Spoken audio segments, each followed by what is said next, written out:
Hey everybody. I wanted to jump in. Took off. I wanted to jump in here at the beginning of the episode to quickly give you guys a little rundown on how this one's going to go. So this is the second to last motherfucker. I need to change this goddamn name. This is the last special support section episode, the second to last special support section episode of Fire Emblem 7. I've mentioned a few times now that it's going to be this one and then the one with the Lords. I was hoping to have Laq on for the one with the Lords. I think I might even mention it somewhere in the episode that you guys are about to listen to, assuming I don't cut it out. I'm not really sure. But it ended up falling through. He wasn't able to record with me. So this is going to be the last one that Laq is a part of, unfortunately. Maybe I'll have him on again at some point. But because of that, I also wanted to throw in a little special surprise for you guys. I was going to do it with him next episode when we do the Lords, but since that didn't work out, I just recorded it with him separately, and it's going to go at the end of this episode. I wanted to sort of explain that because we do, like, there's not going to be any sort of explanation for it in the episode. We don't talk about it at all. I don't mention it at all. So it's just kind of going to be tacked on there somewhere either at the end or like in like the later half. Yeah, so I just wanted to make sure that nobody was confused about that. I'm excited. I think you guys will be too. It's a really fun segment that I've done once before, so I had a good time with it, and I think Laq did as well. So that's all that I have to say. Enjoy the rest of the episode. Hello and welcome to the special support section of Melee's Turn Wheel. I'm your host, I'm Melee Kirby, and today we're going to be looking at Nino, Jaffar, Canas, and Renault from Fire Emblem The Blazing Blade, and I am once again joined by the one and only LaqOfInterest. How you doing, Laq? I'm doing well. How are you doing today? I'm doing pretty good. We're just saying it's been fucking freezing here in New England. Yeah, and I was trying to put the mask up and pretend I'm not feeling the pain. Living in Ontario. Yeah. But yeah, I mean, I guess it's better than it being warm in the middle of January, which is the other concern that we have around this time of year is when it's too warm. I don't know. It's going to get worse one way or the other, so. Yeah, that's fair. Okay. Well, yeah, I'm excited to talk about these characters today because I like all of these guys, to be honest. Jaffar, not as much as the others, so I guess we could start with him. But a lot of these guys are honestly some of my favorite characters in the game. I just think they're very nice, pleasant characters, and I enjoyed reading some of these supports. Yeah, I'd agree, and I think at least a couple of them, at least the episodes that I've been on for this, the two previous ones, we've hit some of them here and there already. Yeah. So I think we've got a good lineup, as you say, and a lot of them are really strong themselves and have some interesting partners and some very interesting conversations. So I'm looking forward to it. Yeah, absolutely. Okay, so yeah, you good to start with Jaffar then? Sure. Yep. Okay. That's also kind of makes sense as the kind of natural progression. I think he has 3, and then 2 of the others have 5, and then Nino has 7. So 3 knocking him out first kind of makes sense as well from that perspective. That does make sense. I didn't actually even realize that he only had 5, or that he only had 3 rather. I was reading through them earlier today, and I like that completely flew over my head. That's a really like surprisingly small number, I feel like, but I guess it makes sense. He's a very closed off individual. Yeah, I mean I think they had maybe 3 lines for him in the budget, so they gave 1 per conversation, and the rest was ellipses. Yeah, 100%.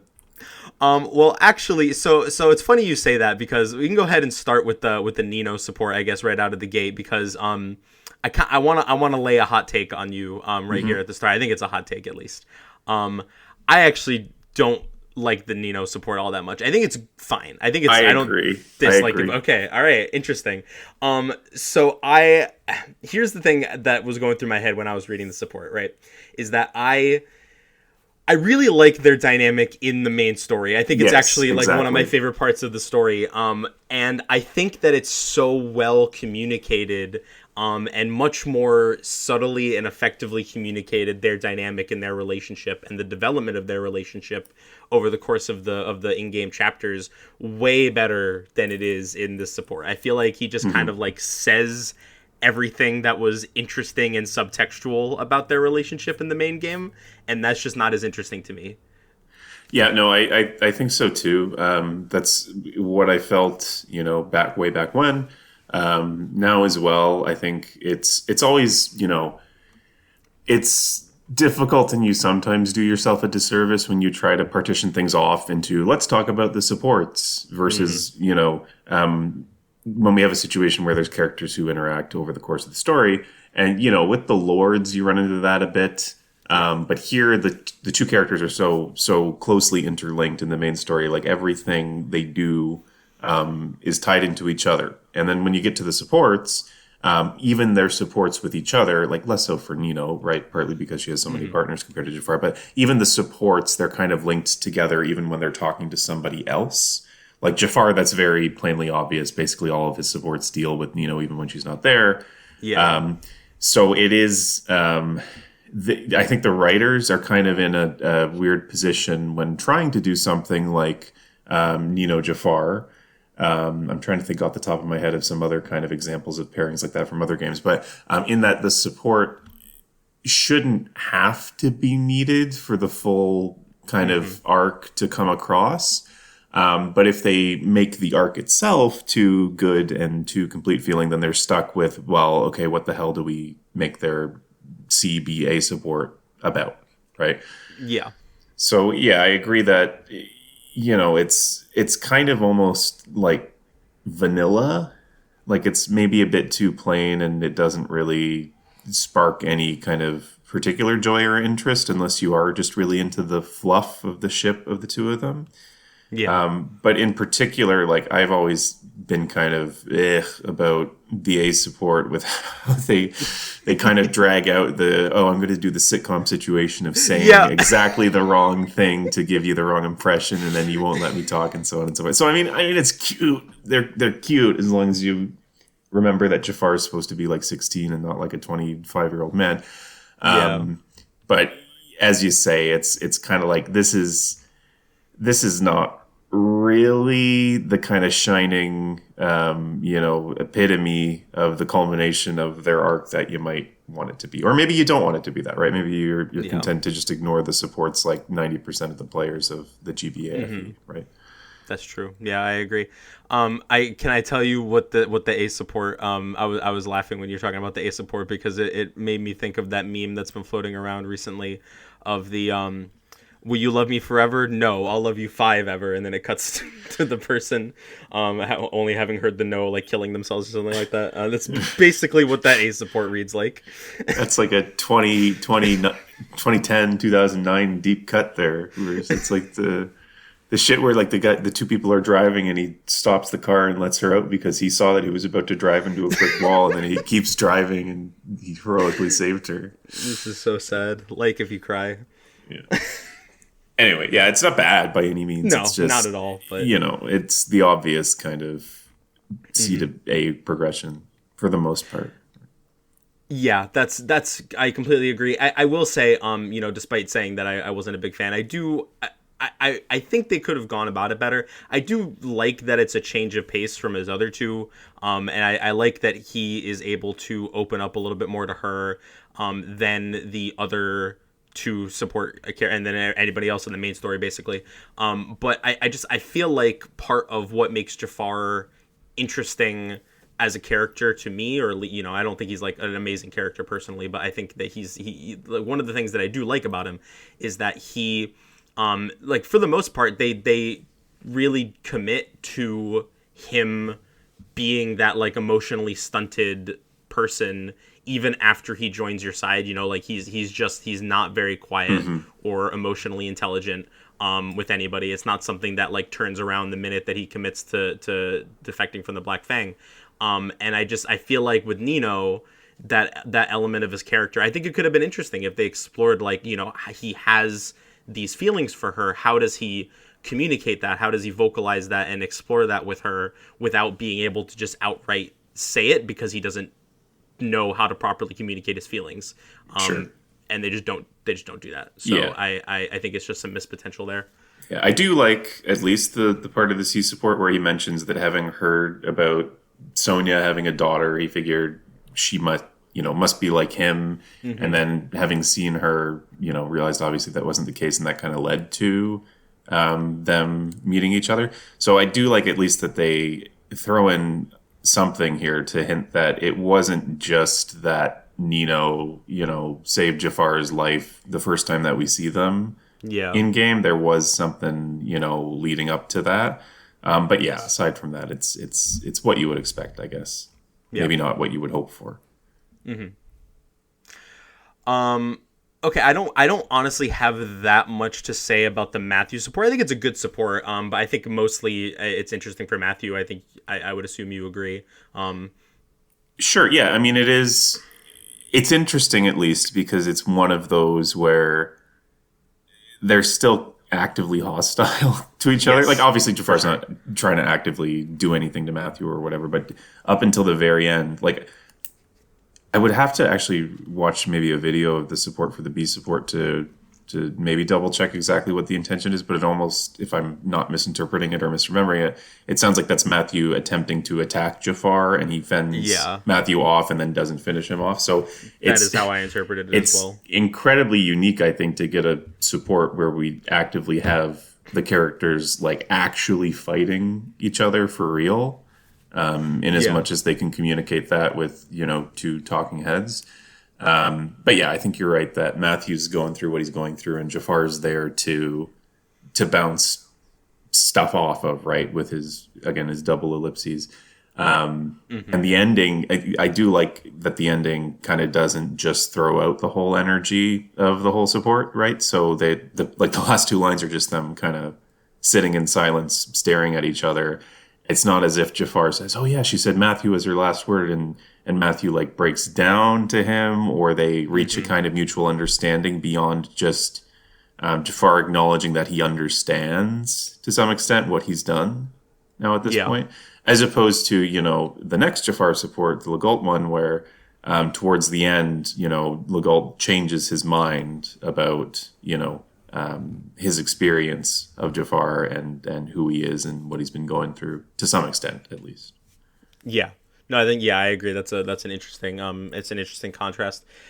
This is also one of the supports with the fun gameplay idiosyncrasy. And this isn't like a legitimate criticism. I don't actually care. I just think it's always funny when you have a support like the Matthew Jaffar B support where they just like explicitly like each other less at the end of the conversation, right. And yet in gameplay they're helping each other out in combat, I guess, which is funny to me.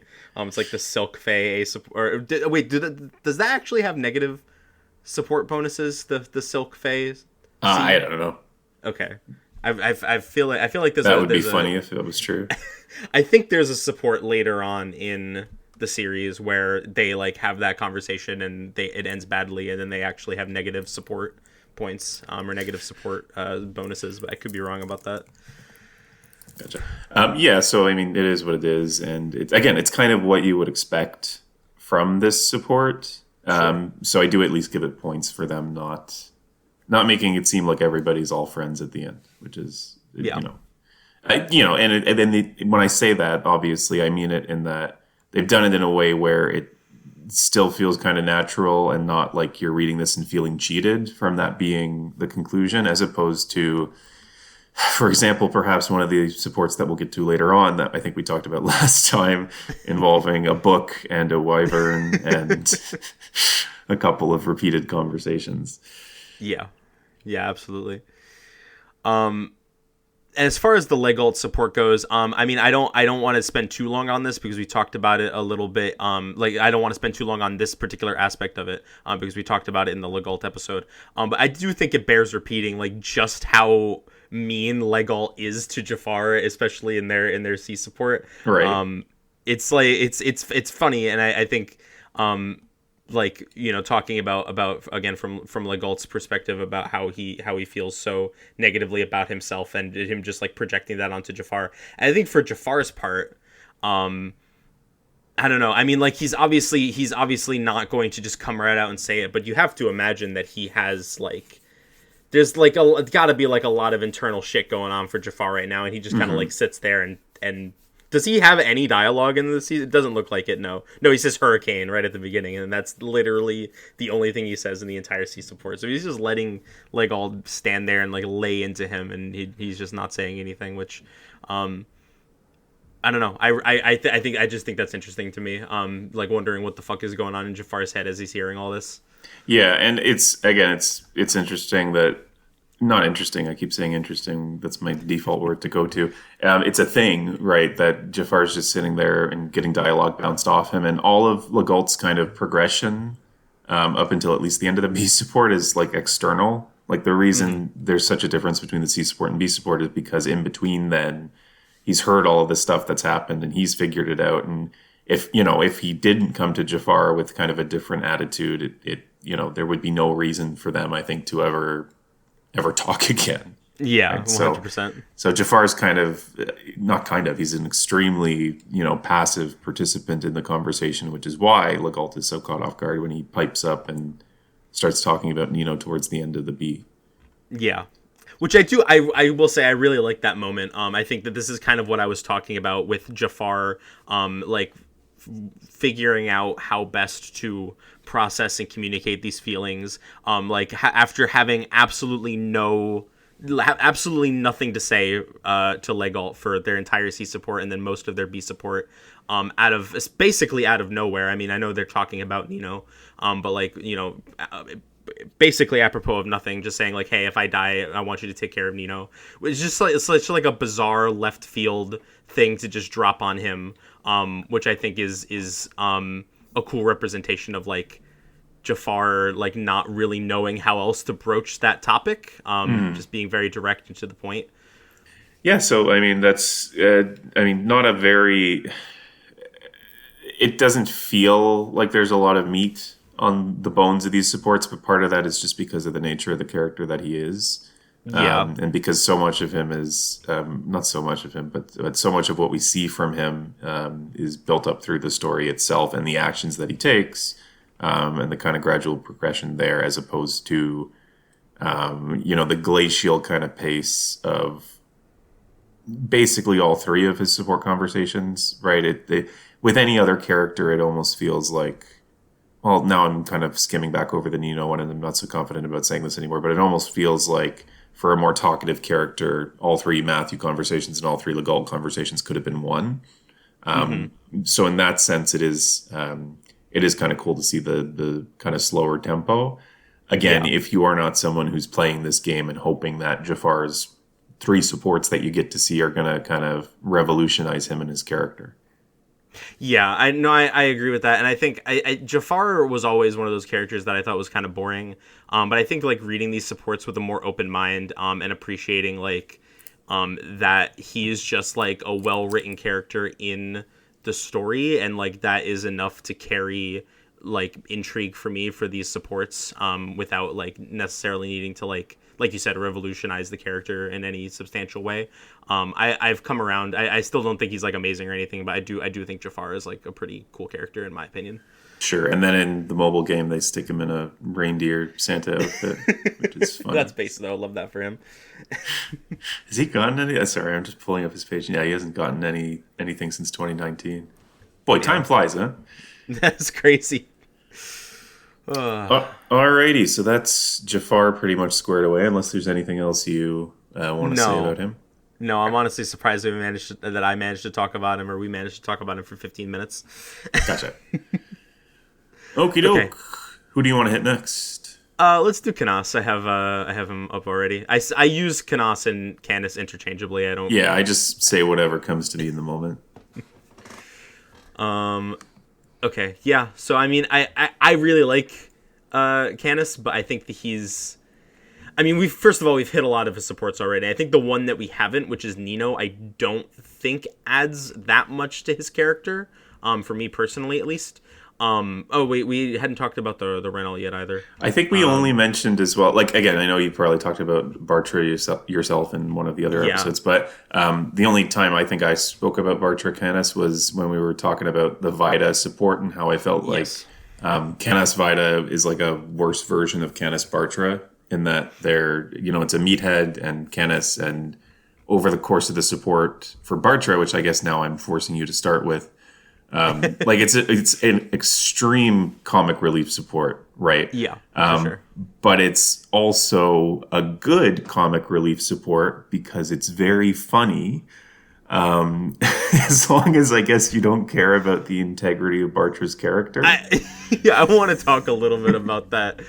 But you continue with what you were saying. I mean, it's like listing out like a summary of the support from C to B to A. It sounds like the most cookie cutter, like boring bullshit. So I think it's the actual like jokes of, and again, it's all at Bartra's expense of the contrast between the two of them and Canis's reactions to Bartra and Bartra's reactions to Canas that give it life, right? So I really love this support just because it's funny, and that's maybe I'm kind of waving my hands around too much to try to justify that. Maybe I can leave it at that. But No, that's fair. the ultimate, where it ends up is, okay, well, you're smart, I'm strong, we can help each other out. And the joke at the end is that Canas is kind of like, yeah, sure, I guess so. Where is this coming from? And Bartra's just being himself in forcing Canas to that conclusion.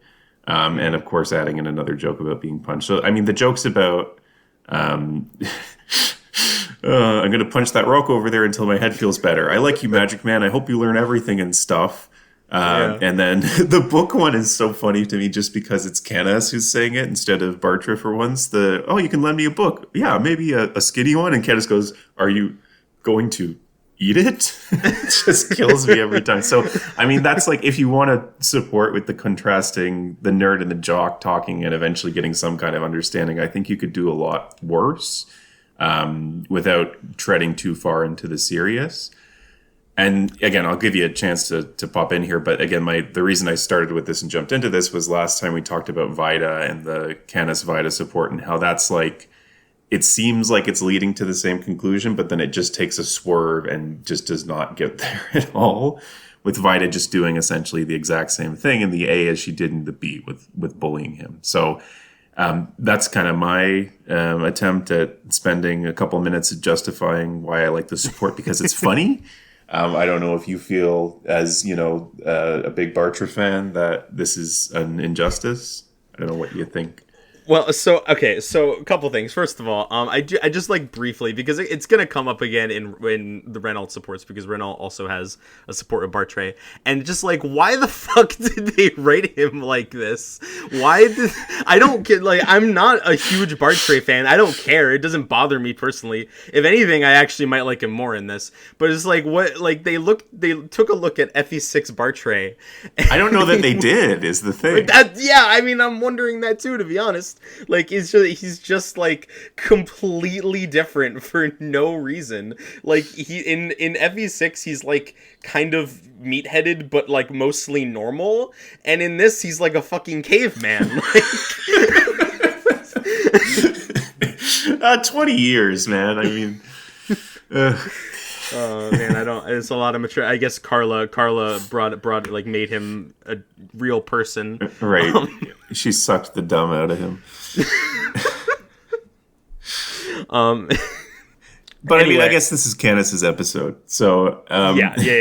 It's I mean, do we want to just say this is that and that's this and leave it at that for Bartra, or do you have anything that you kind of want to say? I mean, I just wanted to briefly mention it because, again, it crossed my mind twice during this episode because of two of his support partners are in this episode, and it was just me basically thinking out loud. But I don't really have anything else I wanted to say about Bartre specifically. As for Canas, I do like the Bartre support, and I see where you're coming from, especially in comparison to the Vida support, where it feels like whatever substance was there in the Bartre support just isn't really delivered on in any meaningful way in the Vida support, and it's also less funny. So I agree with all that.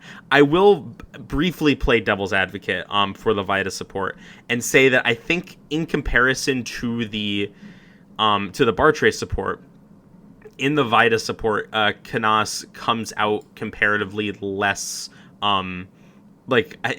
If you think about it being like a back and forth in both of these instances, you could argue that in the Bartre support, Canas sort of has the upper hand by the end, right? Where like obviously he's like, oh yeah, I guess we could learn from each other, but like it doesn't seem like he's like. I don't think he doesn't mean it necessarily, but it doesn't feel like that it doesn't feel like the lesson there is supposed to be, Canas and Bartray are like social equals, you know what I mean? Right. It definitely feels like Bartray's being dumb and Canas is humoring him, basically, is how I interpreted it. And then in the Vita support, it feels like Canas actually like comes out of it a little bit. I hesitate to say that he learns anything, but you can see the seeds there for like their continuing relationship and like what Canas can stand to benefit, how Canas can stand to benefit from their continued relationship. This is me completely talking out of my ass, though. I had that thought last time. I don't know if I articulated it particularly well last time when we were talking, like in the Vita episode. But that is how I feel about the Vita support. But I agree. I would qualify that by saying that I'm being very generous to the Canas Vita support. I don't think that's like a super well written support or anything. Okay, so I mean, trying to circle the wagons here and bring it back to a place that is sane. I think Pent kind of works as a next point of discussion, just because it establishes like Canis's sort of backstory to the extent that we didn't already know it. In talking about well, first off, it's extremely cute, and I think that Canas in the C support says, "Oh my, you're Pent. My wife's not going to believe this," and then the B support ends with Pent being like, "Oh, my wife isn't going to believe this," and running off to talk to Louise. Aside from that, like it's he goes over his brothers, right, and their situation, in that they have lost themselves to dark magic. That he acknowledges that that's probably going to happen to him as well someday. And that he has no way to stop it because he can't stop himself from continuing to study magic and practice dark magic. And then it ends with them talking about Nime. I don't know if that's how you pronounce it. And her connection to Canas. So I don't quite remember in Pent's episode if we talked about, we probably did because this was a big part, I think, of what we were talking about with Pent, how it's almost kind of unnerving how Pent takes Canis's explanation of his brothers and his family in stride. Yeah. Like Canas talks about this terrible thing that's happened to all three of his brothers, and he's talking about how it's going to happen to him as well in all likelihood. And Pent's response is, "Oh, well, that's the course of knowledge. I'm the same way." And that's kind of the end of the conversation. So I think you need this conversation to fully understand Canas and the scope of who he is and how he's almost kind of sick, I think. I don't know if that's the correct word, but he needs to be continuing down this path. And whether you think that's because his mother has set him up for it, or because it's something that he feels he needs to do because of his brothers, or even just because it's none of that and it's just how he's wired, that is who he is, and that's what he's going to do unless someone steps in and stops him, right? Changes his course. And Pent is absolutely not the person who's going to do that, because they're kind of wired the same way. Yeah. If that sort of makes sense. No, I think that makes a lot of sense. Yeah. I wanted to talk briefly about. I was going to save it for the Nino support, but I think that it's relevant to bring up here because I think they do cover some of the same material. I had a headcanon when I was reading some of the supports in FE6. I believe, if I'm not mistaken, it was specifically the Ray Nime support from that game, which is one of my favorite supports in that game. And basically the headcanon that I had, or that I have still, to be honest, is that dark magic in this universe, obviously it has a very strong corrupting potential. If you follow it down the path for too long, eventually you'll succumb to it one way or the other. But I do think that there is at least a pattern that you can recognize among the different dark magic users that we know about in this series, that if you are studying dark magic in any capacity in order to become more powerful, even if it is for like good or righteous or noble reasons, like what we see with Nurgle in this game. He wants to become more powerful, basically to save his family. Then you will become corrupted and eventually, turn either insane like Nurgle or turn into a husk like Canas' brothers. I mean, we don't know much about his brothers. However, if you are invested in dark magic for the sake of study and for the sake of knowledge, then at the very least its corrupting power is a lot less noticeable, or a lot easier to stave off, because obviously it is possible to study dark magic your whole life and be fine, or mostly fine at least, because we see that with Nime. Maybe Nime has a few screws loose. You could definitely argue that with how she treats her kids, but like she's not like insane like Nurgle or a husk. Like she's sane essentially. And I think that if that headcanon is true, and I do think that there's like a fair amount of evidence for it, even if it's never like explicitly stated or suggested at, I think that colors Canas in a very interesting light, because especially for this support, I think that it does take away a little bit of the bite from this support that I think you could read with their whole both Canas and Pent being on the same road, as you put it, and moving towards the same destination. But I like the idea that if you approach, this is why I was going to save it for the Nino support. If you approach dark magic with the mentality of an anima magic user, then you're a lot less susceptible to the corrupting power of dark magic. And I think that's an interesting perspective to read into this support, and then also the Nino support for a couple of different reasons. Sure. No, yeah, that makes sense to me. I don't know if that's explicit in the text, but I don't believe it is. As a headcanon, that makes a lot of sense to me. But I think in general, right, it's a they frame it as like a slippery slope, right? Like Nurgle started with the best of intentions, and in part it's because he ended up living for hundreds of years that things went so wrong. But even, there at the end of it, he still himself wasn't, as you say, a husk, right? So I think there's different levels, right? There's different ways it can turn out. With the Pence support here, I think the other thing to keep in mind, right, is and this is something we definitely didn't get in the Americas, but as the devs were making Canas, right, in this game, they wrote him presuming that the player probably knew from FE6 that he was gone and dead. Yeah. So if someone has played FE6 and they know that Hugh's dad isn't around and Nime's son isn't around, and they get to this support, their assumption must be, oh, shoot, well, this is what ended up happening. So I think that I don't know that the support, and I don't know if this is exactly what you were saying, but I don't know if the support loses the impact of the worry that this will happen to Canas because he approaches it differently. Because I almost feel like the point of the support is that they're deliberately trying to tease and hint that does in fact happen to him. Well, so I can respect that interpretation. I think you under any other circumstances, I think that would be an extremely reasonable read. How do you reconcile that though with the fact that we know that he dies in a fucking blizzard? So that's the thing, right? Is I think they're setting it up so that if you're using Canas and you realize his connection to Nime and Hugh, and you're reading this support and you're like, oh shit, this is what happened. It's ultimately supposed to be a redeeming moment for Canas, that he ends up putting people's lives over.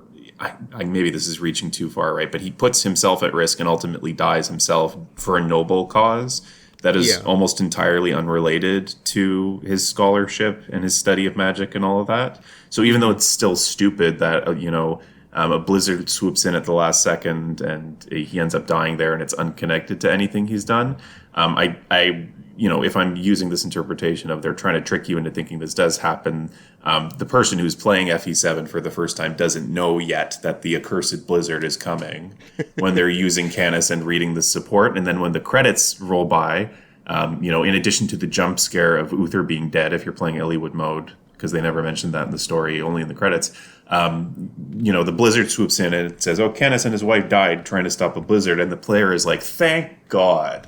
Thank God that he didn't lose himself to the darkness and he died trying to be a hero.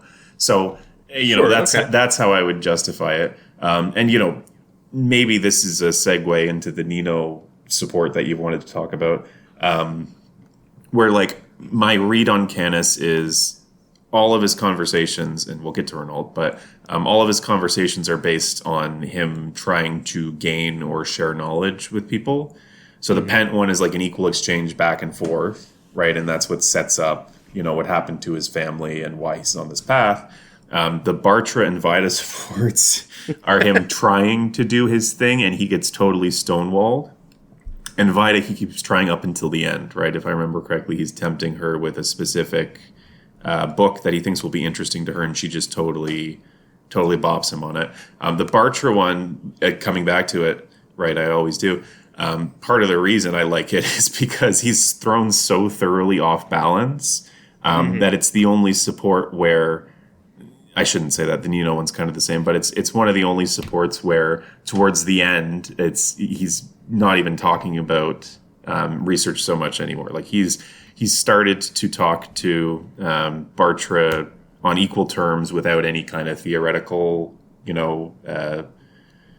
BS right in the background. They're just talking about, oh, I'm tired because of the fight. And Bartra spins that back into, oh, I'll help you. Here, help me with your books. And then he pulls it back, and Canas is like, are you going to eat it? Because he's been so thrown off from where he started, which was talking about books.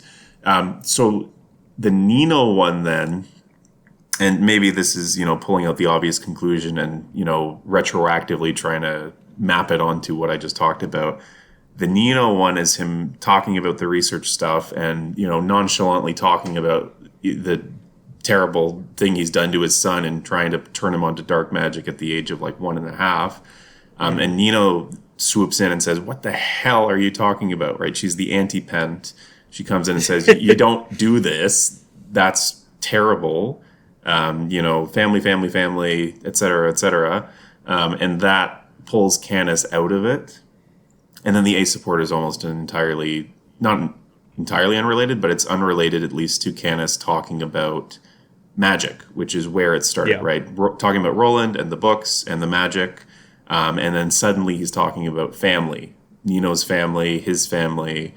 So, I think there's different, like all of them all 5 of Canas' supports start from the same place, which is him trying to be the scholar. And in Pent, that keeps up the whole way, in as much as it can when there's only 2 conversations. In Bartra and Vida, he's kind of yanked out of it, or he hits a wall. And with Nino, she kind of slaps some sense into him, right, to get him to stop and focus on what at least she thinks is more important, and which I think ultimately he acknowledges is more important, which leads into the big blizzard, right? I used to make the joke that Canas killed the blizzard and went into hiding to avoid prosecution, and that's where he's been the whole time. But anyway, so I like the Nino support, even before I think we get into talking about her family and that whole thing in the A support, just because it's the one where the support partner engages with Canas on equal ground, but then is like, whoa, hold on, let's not do this. As opposed to, I'm not even going to engage with you, punch me as hard as you can, or I'm going to feed your book to my wyvern, or I am going to engage with you, but I'm going to feed into the loop of your self-destruction. Yeah, okay. Yeah, I mean, sorry, I'm just trying to, I think all of that it makes a lot of sense. It's very well thought out, very thorough analysis of that support, and I completely, I agree with just about all of it. I really like the Nino Canas support, although I think that so the C and B supports I think are great. Like I think her coming in as like this I mean it's tempting to say like trying to explain to kind of like being the moral agent here, when realistically she's just like a normal person, which is like, wait, you're trying to indoctrinate your fucking 2-year-old kid into like this dark magic way of life. stop, don't do that. That's absolutely insane. Which is like the sheer like ridiculousness of that concept, like on its face, is very funny to me. Like I don't know, it's Yeah. I'm sorry. I'm trying to think about how to phrase this. I think it's just very funny to me, the idea that like it just never comes up casually with like anybody else in the entire Right. army. You know, like he talks about his family a little bit with Pent, but it never comes up in any of his other supports. It presumably never comes up with like he never happens to mention to like Elowood or Hector that he has a kid, and just like talk about, because if you were to say this to literally anybody, they would probably have a very similar reaction to Nino. Yeah. How do you feel about the A support? I mean, it feels sort of tacked on. I know I asked you. I'm going to jump in. I just think it feels tacked on. yeah. It's like, I don't know what them being potentially, uncle and niece. I don't know what that adds to their relationship or their dynamic. I guess like talking about family. You could argue that like her emphasizing the importance of family with him and potentially being his family. If we I mentioned this, I think, in the last episode we did together. If we play fast and loose with the endings, like the character endings, and if you're willing to accept that, like, maybe despite what the character endings say, different supports can lead to different outcomes for some of these characters. The idea that potentially Canas and Nino supporting together genuinely shifts Canas's life down a different direction. Then I think from that perspective, it's like a little bit more interesting. I also do want to mention that in the A support, she says, let me introduce my family. She opens the pendant and she says, that's my mother, father, and then on the side are my twin brothers. And then she names her father, she names her mother, and then she only names one of her brothers, which might be a translation thing. I would assume so, yeah, but it's just very funny to read. Is this also supposed to imply that she just has like the twin genetics maybe in her DNA, which is why she has twins? Sure. Sorry, I know yeah. I was a little bit all over the place. Yeah, no worries. Yeah, so I mean, if we are kind of getting a bit liberal with it, like the whole thing about, maybe them being family, uncle and niece, like the support starts off with Canas agreeing to teach her how to read. And I guess presumably they start with the basics, like letters and shit, because by the end she can read the names of her families on the pendant. And in the B support, for Canas to go, oh yeah, I show my 2-year-old son these dark magic tomes all the time, and he cries about it. Like, maybe if we're reaching, there's something where him teaching Nino to read and then realizing that she is his niece might give him some kind of epiphany with respect to how, he should be dealing with his actual kid. Like, geez, this girl's 14 and she's so sensitive, and I've, teaching illuminates the mind of both the master and student, and I've taught her to read, and she's, her world is that much more enriched for it. And meanwhile, with my own son, who's not even 2 yet, I'm shoving dark magic in his face, and that's not enriching for anybody. But again, we would have to get into, pretending that things don't end the way they end. Though Hugh does turn out to be an anima mage, so I don't know. Yeah, that's true. I don't know. I don't have no interest in like discussing the relative importance of like the affinities in like lore and narrative.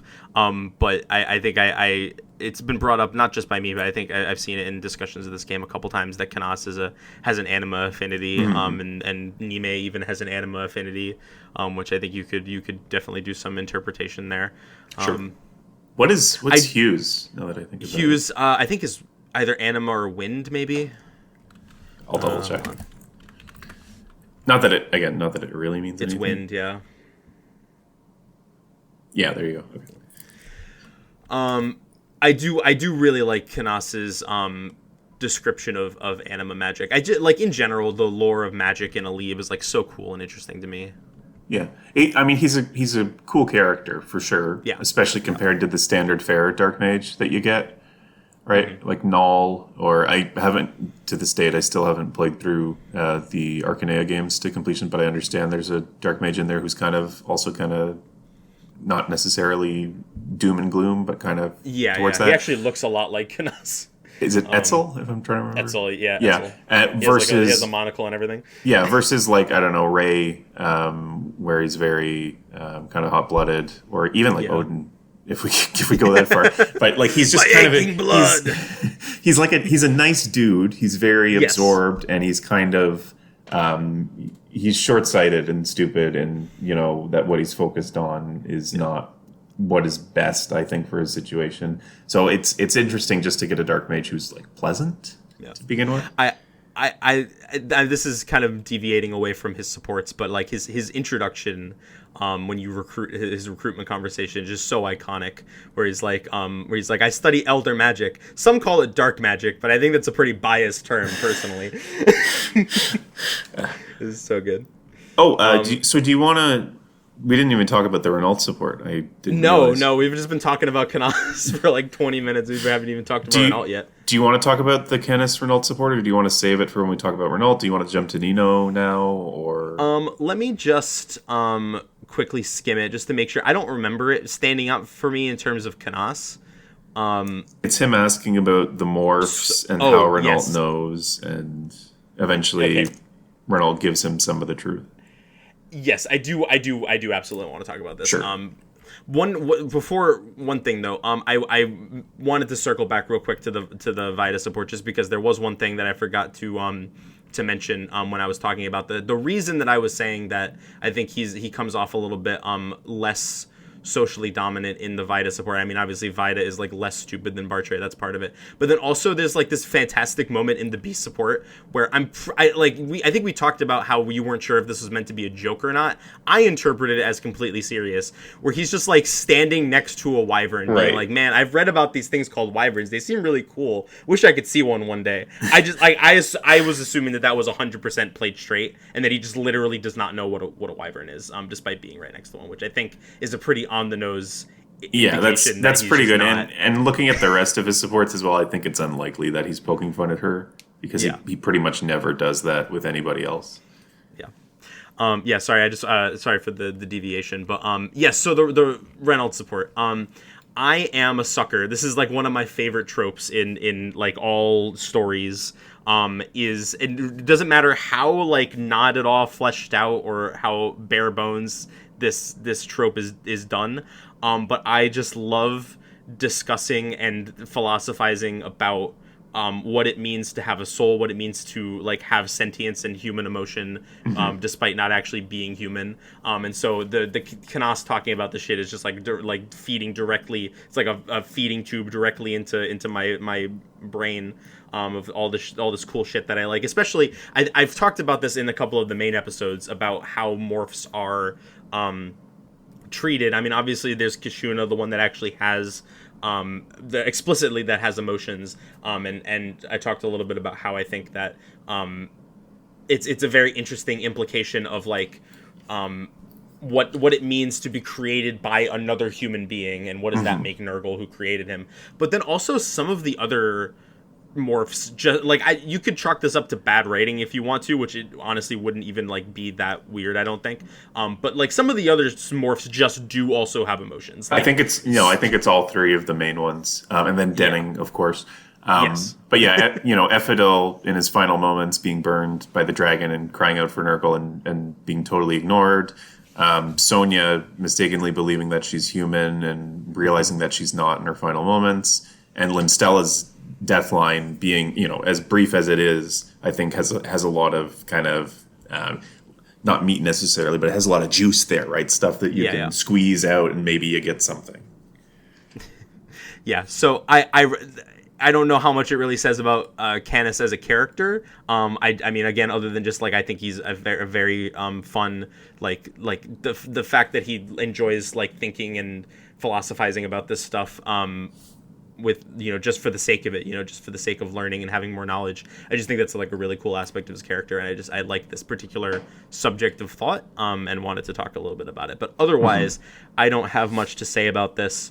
from the Canas' perspective end of Canas. Except I do one more thing actually. I do think it's interesting how this is the only time. He's what is the exact line? Is it in the B support? No, I think it's A support. I have never thought one should back away from knowledge, but I hesitate to ask. If faced with this potentially really harrowing reality of what's going on with Renault, for the first time, and I think any of his supports, Canas is not enthusiastic about learning something new. Right. Which I don't know what that says about his character really, but I do think is an interesting juxtaposition to how he is most of the time. Sure. It's largely he's there to pull stuff out of Renault and get the backstory, at least here. Yeah, for sure. So we can go and move on to Renault and talk about the support from his perspective. Very interesting, famous character. Just for where he comes in and what he does, and how it almost feels like he doesn't need to be there. Yeah, and notoriously, in order to get any of these supports to A rank, you need to support him in like every single chapter that he's available in. Victory or Death, light part 1, light part 2, and then maybe the extra Hector. Yeah, there's like what's it called? Value of Life, I think. Right. Something like that. So, where do you want to start? And we could talk about the Canas support, just since we were already on that subject anyway. Sure. I like the support. I think it's very interesting. I think that Renault is, extremely cold to take. I think Renault is a good character. I think he's pretty interesting. I think that a lot of his supports are like, this is kind of the opposite of the Jaffar situation, right? Where he just has nothing in his main story at all, right? To do so. All of his development needs to come from these supports. Aside from the Nurgle battle quote. Yes, that is true. I think for the most part they do a good job of it. I mean, this is one of those situations where the gameplay limitations of the supports, only being able to get A with one person, and the restrictions by which you have to like acquire them in the actual maps themselves, make it a little bit it definitely hamstrings what he could, the potential of his character. But I think if you're just like reading the supports out on a wiki, I think he's pretty damn cool. Renault here, I don't think that this is like one of my favorite supports from him. I think he is like relatively passive throughout most of this, but I think he is. I think if you're reading his all of his supports, honestly, can be read from the perspective of like he wants absolution. He wants some sort of something to come out of this of what he's doing right now, like whether it's forgiveness, which he gets at the end of the Lucius support, which we're talking about, or like some sort of I don't know if I'm using the word absolution right, but like it feels like in all of his supports it's he's just waiting for the other shoe to drop. And with Canas, the way I feel that is just waiting for, not being willing or maybe not even able to bring Canas there himself, but like waiting for Canas to reach the conclusion that he inevitably reaches, and just like processing that with him and being willing to accept whatever Canas may think of him after the truth comes out. I think is I think even in one of his more passive supports, I think Renault still manages to feel pretty well characterized in that regard. I think you nailed it. I think he wants something. He doesn't know what he wants, and that's like, you look at this character and it's like, what are you doing? What are you doing? Like, it's a character that is so steeped in regret and confusion. Does the shit with Nurgle, stops once it becomes evident, that he's been stringing you along, and he gives you the empty shell. Becomes a bishop, doesn't help at all, and now he's sitting on the same island with Nurgle, not doing anything for at least presumably a couple of years. So that I think definitely does color all of his conversations, that he wants something and we don't know what it is at first, and he doesn't know what it is. So every single conversation is him just being there to some extent, and the other person projecting what they want onto him, and maybe in the process ending up pulling something out of him and maybe not, depending on the character. So the Canas one, I think it really is pretty much just a lot of backstory. It's evident that he doesn't want to talk about it, but he basically has nothing else to talk about. He eventually does give Canas, a little, not even a little, he tells him basically the story, save for the outcome, right, of what his collaboration with Nurgle was. And that kind of sets up the rest of the supports, which I think are a lot more interesting from a character perspective, if not from a backstory perspective necessarily. Yeah, absolutely. I think Renault, like in general, there's a lot to be read into the context of for as little as he does get in the main story. I was while you were talking, I read a couple of his final battle quote, his quote with Nurgle. I refreshed my memory on, and the fact that he, first of all, like you said, the fact that he's still here on the Dread Isle for presumably years he's been here, I think that alone speaks a lot to.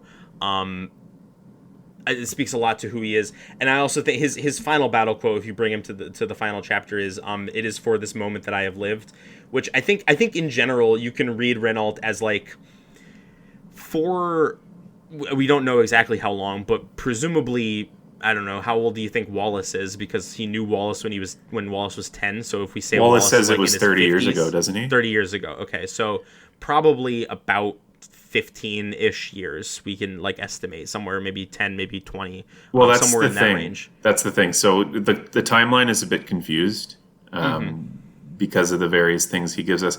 Part of this is unfortunate because as part of this, after I went back and read all the sports, I went back and read my old A-list episode on this.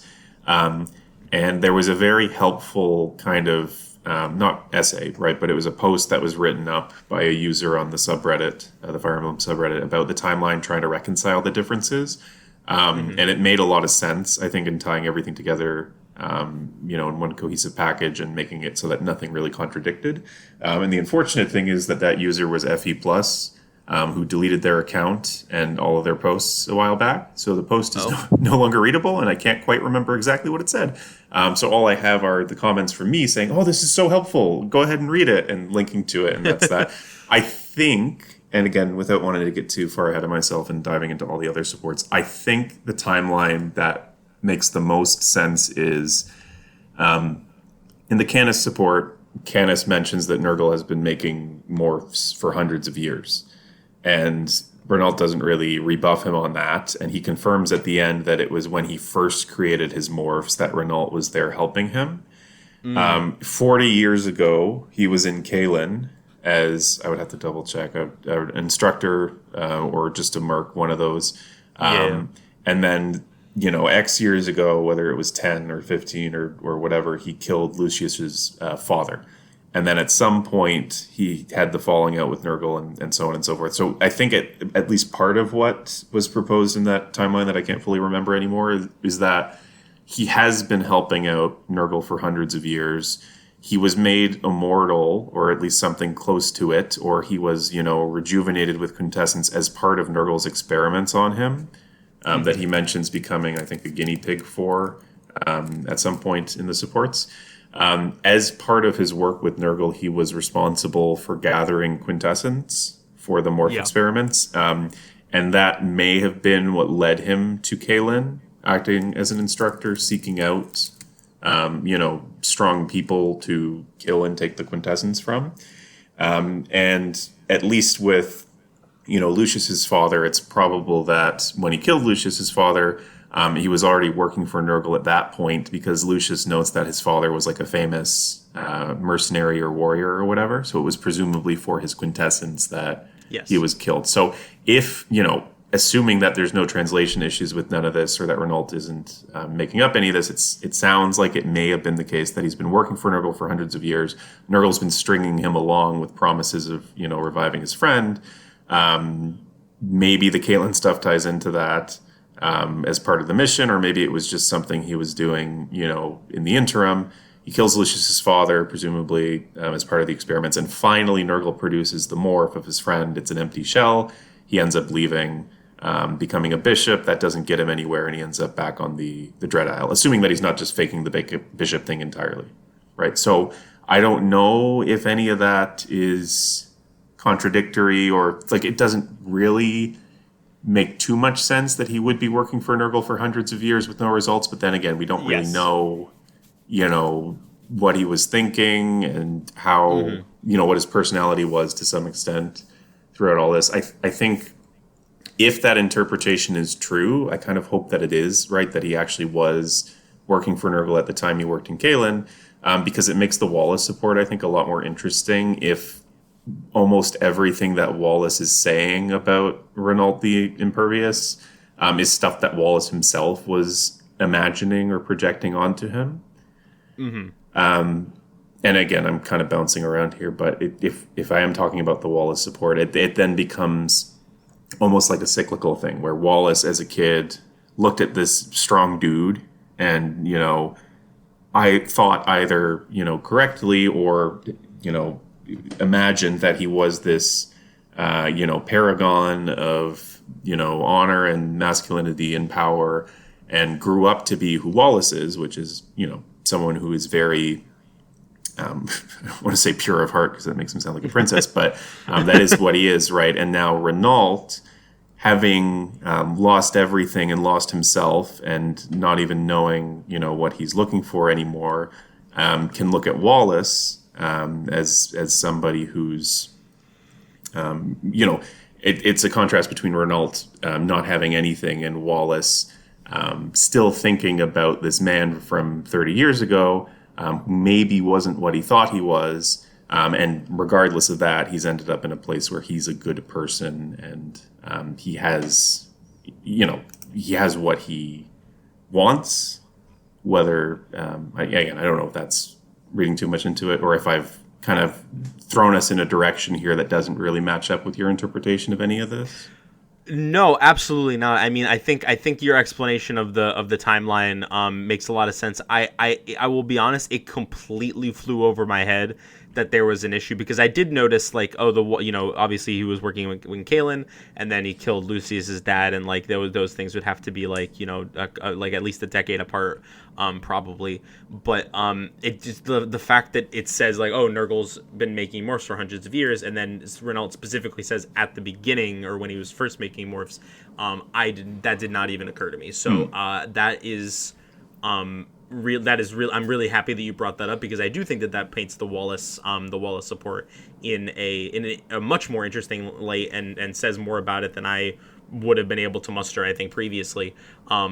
So I'm honestly comfortable just moving past the Wallace support. Sure. I think, and I said basically everything that I was gonna say about the Canas support as well. I think the main reason that I was bringing all this up is because I think looking at all of these supports, not just either of the ones we've already talked about, but looking at all of these supports through the lens of Renault as a character who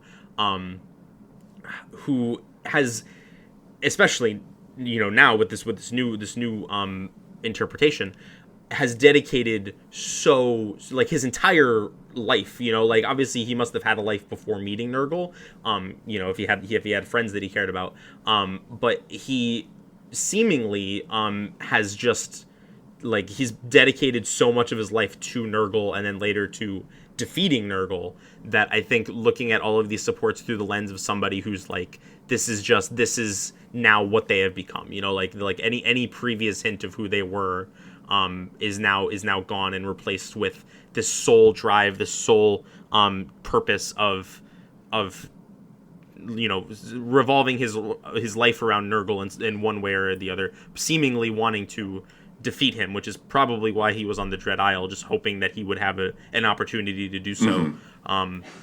Which begs the question why he didn't join up with us the first time, but I guess he would have been too high a level. But yeah. I don't know. You mentioned him faking being a bishop, which is interesting. I don't know. Is that like an interpretation that you've had, or are you just throwing it out there as a possibility? Well, I don't know which way is more likely and which makes sense. Like he's a bishop. That's his class. In the Isadora support, it's very obvious that he doesn't doesn't really do the bishop stuff. Like, he's not good at it. He's not comfortable doing it. He's only willing to agree to it as long as she assures him that she doesn't need him to do anything. So, if he's spending time camping out on the Dread Isle, doing nothing, waiting for some kind of chance, I don't know if it makes sense for him to actually... I think, I like the idea that after Nurgle screwed him over and he leaves, he goes to the church as, as a way to find solace and try to find meaning in an existence or maybe that's he been... just wanted the weapon triangle. Yeah, exactly. Class change. The player made him do it. To try to find solace, and apparently made it high up enough in the church that he is a bishop instead of just a priest, and yet still it didn't do anything for him. Right, so I kind of like the idea that he did go searching for his soul, and apparently was good enough at putting on the appearance of it that he ended up getting promoted to where he is now, yet still he returns to the searching, right, being lost. Yeah. But on the other hand, right, it could very well just be the case that it's a disguise, and that's reflected in his magic stat being what it is, and so on and so forth. So it could go either way. I don't know if it's ever explicitly... I don't think it's explicitly stated one way or the other. But maybe the fact that in his unpaired ending, and I guess maybe even his paired ones, he just disappears, could point to the fact that he didn't have any actual ties to the church. But I don't know. Could go either way. Yeah, I think this is one of those weird instances where I think this is an interpretation that relies heavily on Fire Emblem not doing a good job communicating like what it means, like what any of these connections to the church and priesthood actually mean. I think the most straightforward interpretation for me personally is that like he did try to find peace and solace in Saint Elamine and converted it into like try to be a little bit more religious. I don't know that I think he's actually like the official rank of bishop in the Church of Saint Elamine. You know what I mean? I think he even says that he doesn't feel like that he should be called a bishop. So like I think that might just be like the game's writing conflating his class with his like his in-universe rank, I guess, if that makes sense. Sure. But I do think he is legitimately like I do think that he legitimately is like a priest, or like has a connection to like a spiritual connection to Saint Elamine that he values. Gotcha. And he is called bishop by every one of his support partners, even the stupid one, Bartra. Yeah. But that doesn't necessarily, like, it could just be that that's what they're assuming. Right, like Isadora hits him with, "You are an Elaminian bishop, are you not?" And he goes, "Yes, I suppose." So, could be anything. Yeah. I mean, the Isadora support, I think, I really like this support. I wanted to talk about it briefly because, like, I think this is a great support for both of his partner, or for both people in the support. For Renault's part, I really like. I really like this idea that like you said, he has this he's presenting as this religious figure, as this bishop, but he's not really like comfortable being in that position. He doesn't feel like he has anything of value to offer. But at the end of it all, he does end up giving Isadora some pretty good advice, some life-changing advice. Apparently, his only paired ending is with Isadora, who. It says that she goes on to become a priest in the St. Elamine Church, looking for answers. Right. So I think from that perspective, I think maybe he's not giving himself enough credit. Like he's not able to provide confession and like solace in the same way that maybe she's looking for. But I think that his perspective on what it means to be, if honestly, if anything, the fact that he used to be a fighter, used to be a mercenary, and one that like killed pretty liberally and for very bad reasons, I think helps her more than any normal priest could, because he understands what she's going through. He understands what it feels like to have killed someone, and the impact that can have on a person's soul. So I think maybe he's not giving himself enough credit in the Isadora support, and I find his dynamic with her very interesting. So this is my favorite support of Renault's, and it might be one of my favorites in the game, which is cool and fun considering I don't really like Isadora that much. Yeah. I think that, first off, nothing you said is wrong by any means. I agree with all of it. It's the contrast that is the entire support, right? Like Isadora's concerns coming to him are that she is, cutting people down in the name of, her lord. And, is that right? Like, how does she know that she's on the right side? How should she reconcile, killing people who might have a family? How does this square up with the dream that she had, the dream that she had as a girl to be a knight? Like, is she a knight or is she a killer? What has she been working for all these years, right? Preparing for this. She's finally ended up here and she is conflicted with the ideal that she used to have and the reality, right, of what it is to cut people down. For justice, for peace, for my lord and for my country. I have fought all this time as a brave knight. And she does think that it's all for the right reason, but she is, uneasy. She's regretful for the lives that she's taken, and this is why she's coming to Renault. And all of that, I think, hits Renault really hard, as he hits her with the double ellipses 3 times in a row, because she's coming to him feeling not necessarily tortured. Like, I don't know if I would go that far, but she's feeling, certainly uncertain and upset over this conflict. And the conflict at the end of the day is about her, feeling bad for being human, right? For feeling for the people that she cuts down, even though she thinks that it's for the right reason and that she would probably do it all over again, right? Because she's doing it for, quote, the right cause, right? She's following her convictions her entire life. This is what she's wanted to be doing. And now that she's here, she wants to keep doing it, but she wants some kind of peace, right, for the harm that she does as part of that. Meanwhile, Renault is sitting here, and I think it wouldn't be unfair to say that Renault has probably never cut somebody down, at least in his estimation, for a noble reason.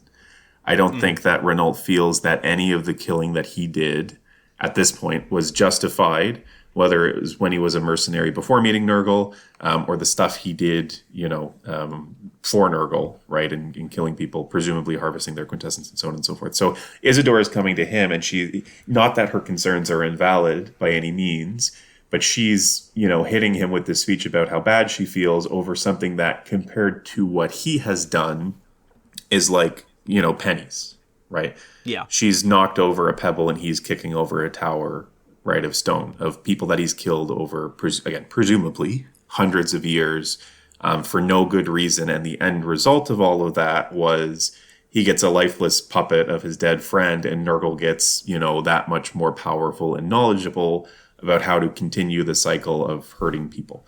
So it's almost as if, the good that Isadora has done, is a tiny fraction of the harm that Renault has done. And yet she's coming to him and saying, counterbalancing the good that I've done, I feel, tormented by the bad stuff I've done as a part of that.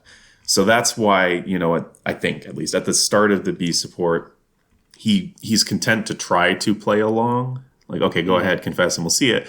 And when he's confronted with almost mundanity is the wrong word, because that's not what I mean, but the kind of relative benignness of her concern, that's why he gives it up. He's I'm a fraud. I can offer you no solace. It's not just that he is a fraud of a priest, right? That he can't say the right words to make it work for her. It's that he himself is lying to himself and the world and everybody that he interacts with, as to who he is, what he's done, and how he feels about it. So then in the A support, again, I agree with you. I think he gives her some really good advice. The advice, I think, is very blatantly coming out of his own feelings of, I don't know what to do. And that's kind of just where you have to be sometimes. And the fact, again, he goes on about how the fact that you're, doubting is what makes you human and makes it so that you're not just a tool of Elbert and Eleonora and Elliewood, right? If you're doubting, that means that if things do take a turn where what you're doing is no longer just, right, you have the self-reflectiveness, the ability to turn back and make it right again, as opposed to, for example, Renault, who for hundreds of years was doing whatever Nurgle said, as he says, a puppet that kills, a human weapon. So the advice that he gives her is, from his perspective, I guess, bad advice, right? Saying, okay, well, your concern is this, continue to have that concern, just be lost.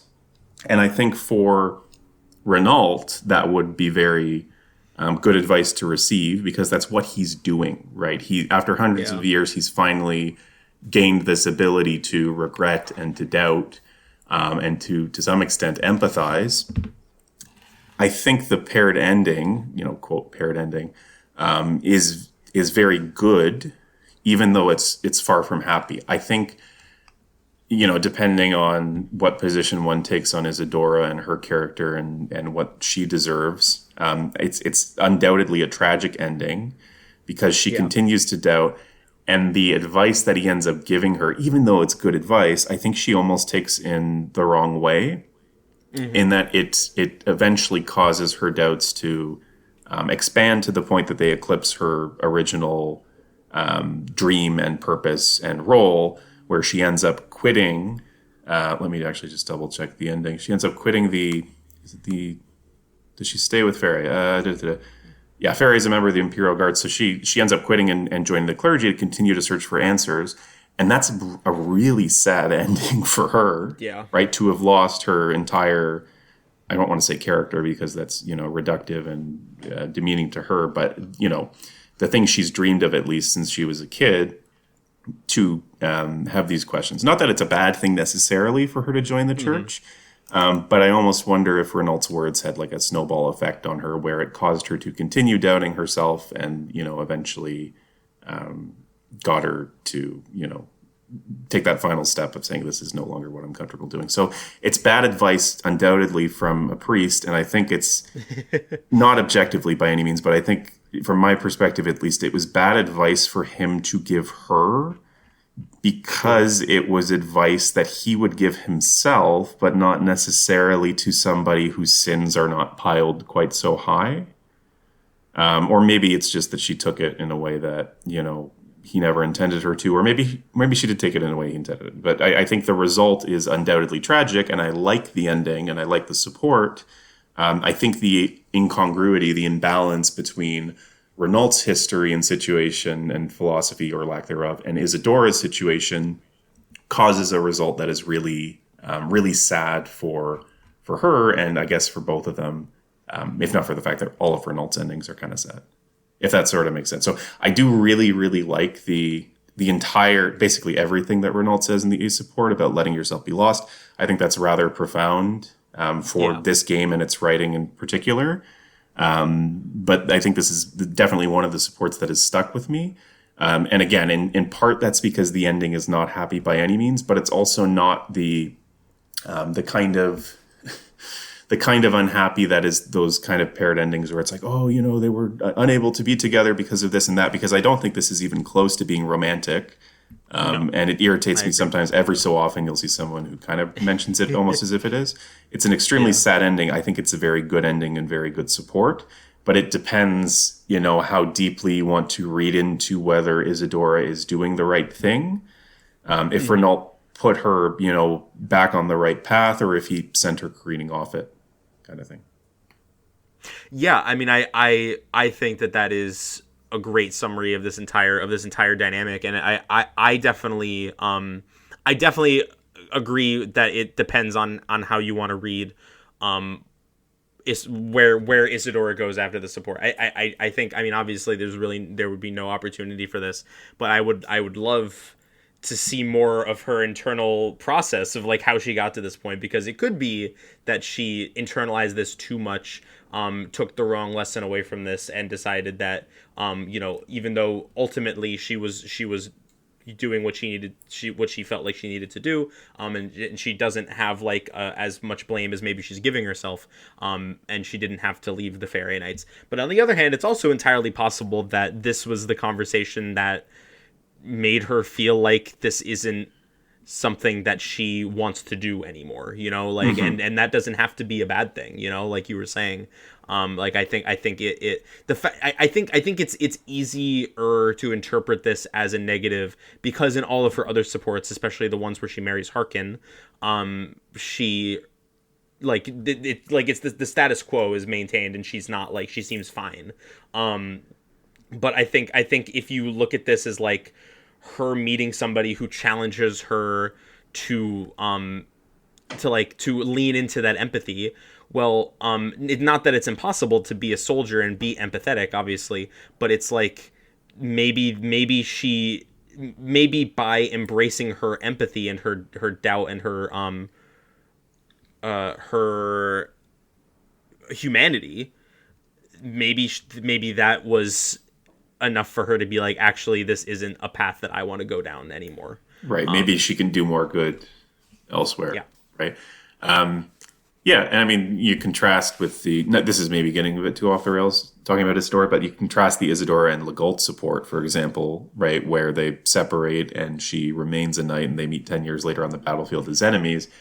Maybe it's the kind of thing where she felt like she's having this doubt over the people she's killed, and leaving the service and becoming, you know, a member of the church is going to get her to a place where she no longer needs to be concerned about the idea that she might meet somebody that she cares about, and be conflicted between her duty and, you know, that. So anyway, that's all Isadora, right? But I think it's very good support for Renault, depending on, you know, again, how deep into the weeds you want to get on reading how he feels at it and how he arrived at what he said, and if he even, you know, if he even believes the stuff he's saying, right? Because he starts off.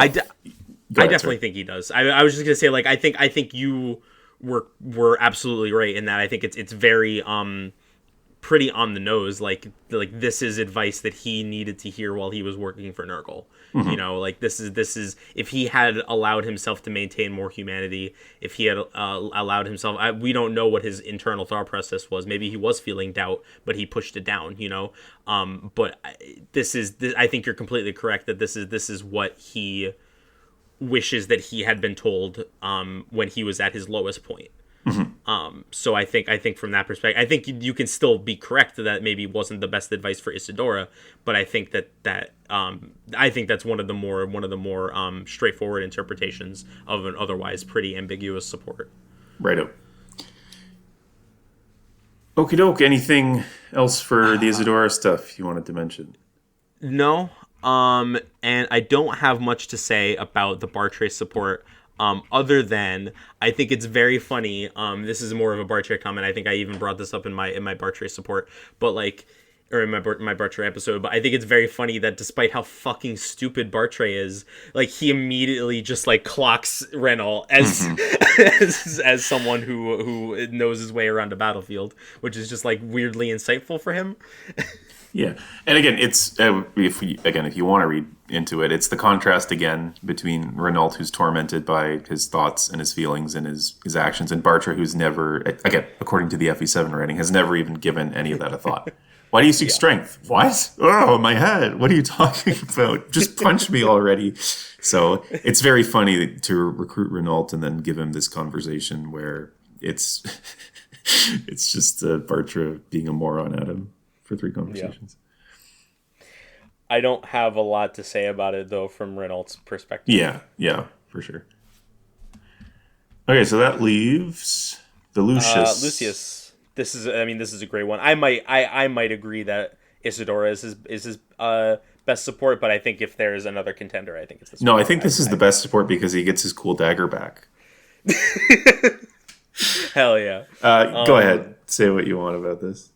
I mean, I just think it's great. I love. I've been getting into a bad habit in this episode, especially of talking about the other person in these supports. I don't think it's like a bad thing necessarily, but it's something I generally try to avoid. I've been falling into it a lot this episode, but I'm gonna do it again because I really fucking like Lucius. I think Lucius is a fantastic character, and I think this is one of his best supports as well.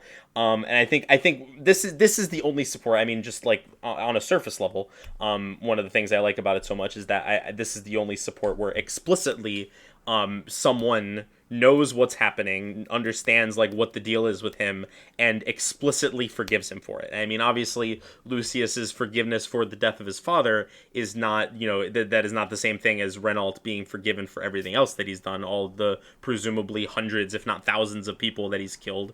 But I think that this is definitely Renault's happiest support for very obvious reasons, right? This is the first step towards maybe Renault becoming someone that he can live with, who can live with himself again.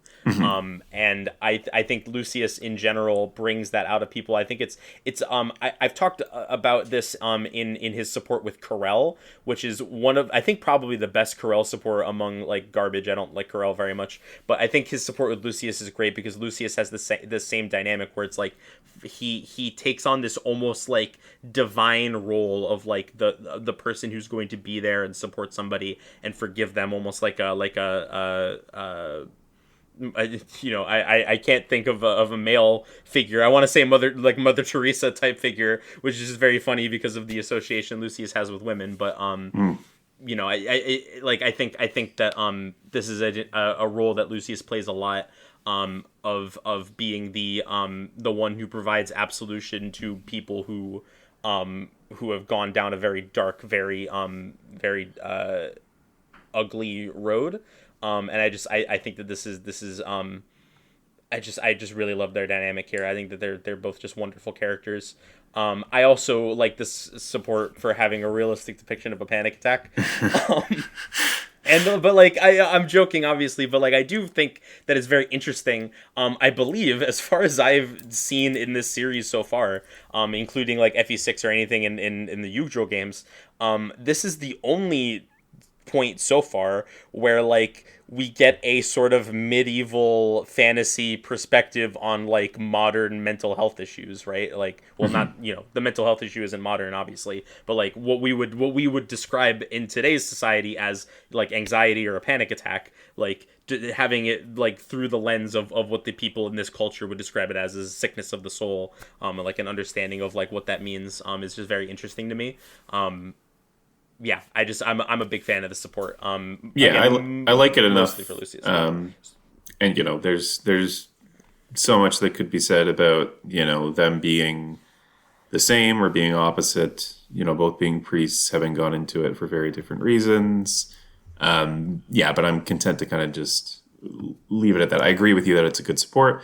I used to think that it was like I have problems sometimes with FE stuff that is like contrived, for lack of a better word. Like, oh, these two characters happened to meet, at a very pivotal time, and they both forgot about it until then, and so on and so forth. And the example I tend to use for that is Gaius and Maribel from Awakening. Like, there's a whole background subplot with Gaius being involved with some brigands who at one point captured Maribel or something. And in their support, they just end up talking about it as if it's something that the audience is supposed to know. So I used to feel poorly about the support because I didn't like, he just so happened to be the one who killed Lucius's father. But, if you're killing people for hundreds of years, eventually I think you're going to run into somebody who was affected by something you did. So, yeah. I don't have as much of a problem with it nowadays as I maybe used to. Not to dig too hard on that take, but this of all supports feels like a weird one to die on that hill over when like Canas and Nino is like right there. Right. Like, what are the odds? The odds of her being his fucking niece? Sure. But I think it's definitely a contrivance. I agree. It's just funny that this is the specific one that would draw your ire for that. All right. So, I mean, again, I think a very good character, especially for how little real estate he occupies. Yes. The size of the script. I think you're hard pressed to find anybody who punches harder, above their weight class. At least in this 100%. Era of Fire Emblem. Yeah. I mean, if every character who joined and got 5 conversations and that was it was this good, I think. We have a lot more to talk about some of the times. Yeah, 100%. I do think it bears repeating. I mentioned this at the beginning of us talking about Renault, but I do think it bears repeating like how how much he is held back by the structure of the GBA support system, and that's like one of the biggest reasons why I think why I don't think this is like a I think pretty much everyone agrees that the support system in the GBA games is at its worst, and that the flexibility provided by later games allows to avoid situations like this. But like not like if we didn't have the Fire Emblem wiki, right, to look at these supports, how many people would actually know how cool of a character this guy is, so like I obviously like I don't super it's not something I bring up often, because I think it's just kind of like goes without saying, like this is an element of the series that if you're listening to this podcast, you already know or are already intimately familiar with a lot of the issues that the support system carries with it, but it's rare that you see one that is like this blatantly affected by it to this extent, which is a shame. Yeah, shout out to half the cast of Radiant Dawn not getting anything, because it was even worse there. Absolutely. Okay. Alrighty. Nino.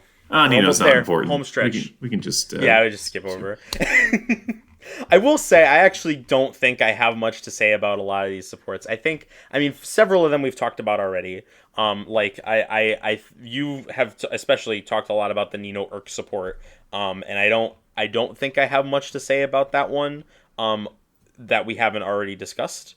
Yeah, so I mean, I think that's the thing with Nino is I think she has, like I said this in the A list, I think she has the best supports overall in the game. Like there's very few stinkers in here, all things considered, especially with 7, right? You take what you can get.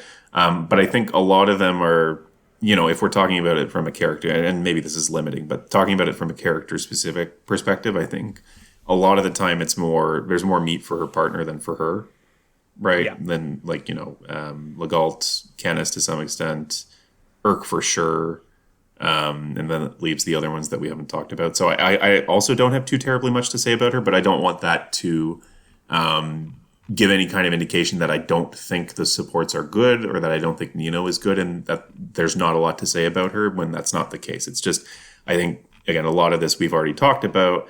And I don't think, actually, I was going to say, I don't think there's anybody out there who doubts that Nino's a good character, from a character writing perspective, right?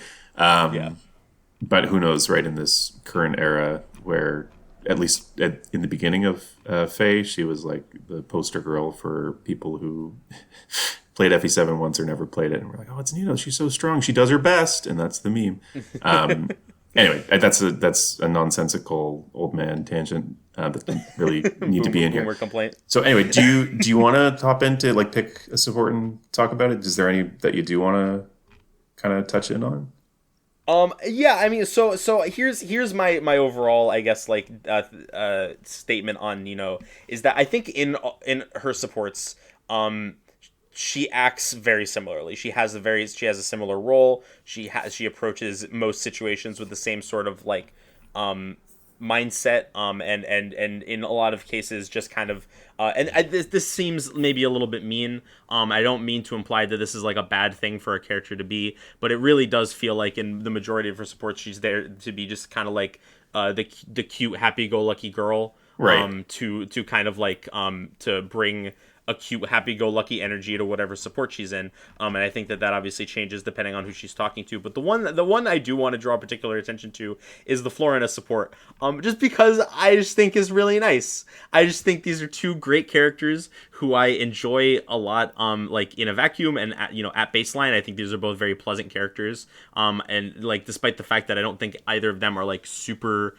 like deep or complex, I think that both like the fact that like they mesh together so well and have this very sweet energy, it's just one of my favorite supports, just in the sense of like it's just very pleasant to read. Yeah, I think they're great. So I agree for sure. Like the C support is funny, and then the B and A we definitely get into some good stuff. Like I think anytime you talk about Nino and her feelings on Lloyd and Linus, and Brendan Reed, you're guaranteed to have something that's good. And again, I think the LaqOfInterest support is like cream of the crop as far as that's concerned, even if she's kind of passive there.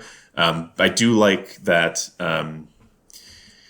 That Florina and Nino end up kind of supporting each other and I mean, that's funny. It's the word support, huh? Supporting each other in a way that feels kind of realistic. And I hesitate to use that word because at the end it's the two anime girls sobbing over each other, right? But realistic Okay, in that they sorry, I want to cut in because I felt like such an asshole because when I was reading this, when I did this support for Florina's episode, I mentioned that I thought that the end of the A support was meant to be read like slightly comedically, and then after I said that I was like, well, maybe not actually, maybe I'm just awful. But like it feels I don't know, it feels like it has a comedic energy. No, I disagree completely. Okay. What I was going to say is the part that I feel is realistic is that in a lot of supports that try to get, quote, emotional about it, you'll have one character who's like the rock and one character who's like the one who's being supported. Yeah. And in this one, they remain on equal ground to the end, right? And that's, you know, they both have their respective insecurities and they can be there for each other without necessarily needing to fully make Nino feel okay about what happened with her brothers and all that. Also, what's funny is I've seen somebody post that they got this A support conversation like one tile south of Linus on Cog of Destiny. So she's saying, "Oh, they probably hate me, right?" And Florina's like, "No, don't do it. They don't hate you." And then they go ahead and kill him right in front of her. So anyway, but all that said, I do like it. I agree. It's nice to read. They're both nice gals. When Florina's not being the cringiest character in the game. And again, the Lloyd and Linus stuff is always kind of guaranteed to be fun to read and fun to think about. Yeah, that's fair. I like this. I like the angle of Florina. So like it's one thing that I picked up on that when I was reading this. I don't think I actually even mentioned this in the Florina episode because I didn't have the context of her supports with her sisters, especially. But I was reading the support again for this episode, and I see Florina like get so excited at the prospect of being like a supportive older sister, which is just very cute from the perspective of, okay, well, she has two supportive older sisters that she looks up to a lot, and she values her relationship with them, so she's very excited by the prospect of her being able to do that for somebody else, and then just like almost immediately starts breaking down sobbing. I don't know, man. That's part of why I was like, okay, that is kind of funny, but entertaining. But you are still awful. Yeah, it's that's fair. I've been new this. Hey, speaking of comedic supports, yeah, that's your cue to talk about Merlinus. Oh, I like this one. I think it's very cute. I think Merlinus is like kind of a piece of shit, low key. I forgot that he was just like literally eating the fucking army rations. Like, my dude. Oh, man. He needs those nutrients to breastfeed Roy. I get that I'm sure he does great work. I know that he's a valuable member of the army, but bro really said, listen, I need to keep up my strength to sit in this tent and do fuck all, get attacked. Hey, wait a minute. He's promoted at this point. Once Nino joined. True. So he has a horse to manage too. Or one or two. And I will say, Merlinus, I don't know how you feel about this, but in gameplay, Merlinus in FE7 is kind of goated with the sauce a little bit. Yeah. He just like if you he's like great bait, which is how people use him in FE6 as well. Lin fans had their turn. Now it's real dodge tank hours. Literally, he's so fucking fast and lucky. He just dodges so consistently. It's really funny. As always, I love the meta commentary of, really, you're my guard? The late game unpromoted mage is my guard? Yeah. So, it's funny. And nobody has to, I think, Merlinus does get his character slandered, but unlike Bartra, it kind of jives. And she's just like immediately shouting, like, I love you, Uncle Merlinus. It's just it's very cute. Jeez. Aw, jeez. I don't care about the Rebecca Oh support. my Can I be god, real? yeah, that's my least favorite by a wide mile. Like when I was doing the A list, part of it as well was I think, geez, what year was that? That was 2015, so I think Fates had not come out yet. Sorry, Jesus Christ, it's been almost a year. Fates was 2016, I believe. Yeah, so Fates, 2015 in Japan and then internationally in 2016. So it was right before Fates came out. But there was, whenever I'm doing, or was doing, geez, it's almost been a decade. Whenever I'm doing support analysis stuff, I always dread like the quote pie support. So like I think at one point I was reading through Sumiya's supports from Awakening, and it's like, Jesus, this girl really likes giving people food. And it just feels to me like it's such a lazy setup for a support. It's like, oh, I'll give you food, or I'll make food, or we'll make food together, and blah blah blah. So I mean, I had at least a moment when I was first reading this stuff for the A list where I was like, wait a minute, I'm reading the C support, and there's no mentions of pies. No, dumplings, it's a pie support in disguise. Oh, fuck. So, I mean, it's a pie support, and then they talk about making necklaces, and then there's a tiny little joke or subversion or whatever where they talk about giving it to somebody you like, and she just gives it back to Rebecca, and maybe that's Yuri. But that's about it. Like, it's not... Yuri, yeah. So I think this only exists to reward the one guy who decided to use both mid green-haired girls and FE7 to the end. And aside from that, it's like, come on. Maybe actually, now that I'm thinking about it, I'm trying to think whether it might be like, oh, the FE6. I'd say the FE6 devs. Geez, it's the same devs. IS was looking at it and saying, well, let's see here. We've got Nino, and she's the father of two kids in FE6. And we've got Rebecca, and she's the mother of a kid in FE6. Wouldn't it be cool if we put them together and they talked about the boys that they liked? It's a nod to FE6. And no, it's not. It's a piece of shit support that I hate. So I don't mean that. Because again, I said earlier, I like Nino and all of her supports. But I think this is, by far the weakest of the batch, even accounting for it's like the comedy fine, one but it's, with Merlinus. Yeah, I would agree. Again, okay. I think overall, like you have 7 supports and 6 of them are like, again, I'm lumping in Merlinus because I think it is a good support, even if it's just for the laughs. You have 6 supports out of 7 that are, I think, some of, not the best in the game necessarily for every single one, but overall, I think Nino, it's hard to find much to complain about from a story perspective, right? When you lump in, the actual main story stuff. Yeah, I was gonna say, like, the fact that she gets a lot in the actual story, I think makes these, like, if this was a situation where she was just like not a very well fleshed out character in the main story, then this would probably be a lot harder to like, a lot more annoying, a lot more frustrating, and I would probably like her a lot less. But the fact that she gets all of her development, she gets the exploration of her character very extensively, one of the few characters that gets that in the actual text of the story. I'm totally fine with her just being the soundboard for most of her support partners. I think that works great. Yeah. Is this because we're up to the late game recruits here with Renault and Nino? Is this the last batch of support? This would be the last one normally. Yeah. I for a while I was still on the fence about what I wanted to do. Because I did not do full support episodes for. I mean, I guess the only other game that I've been doing support episodes for was FE6, and I did not do one for Roy. I kind of talked briefly. I had Soup on for that episode, and we talked a little bit about some of Roy's supports. But because there's 3 right, lords you mentioned for this the one. lords. Yeah, I would actually like to do one more after I upload all the other episodes of the game. I'd like to do one last one to talk about the supports of the lords. Are you interested in joining? For that yeah, one? for sure. Okay, great.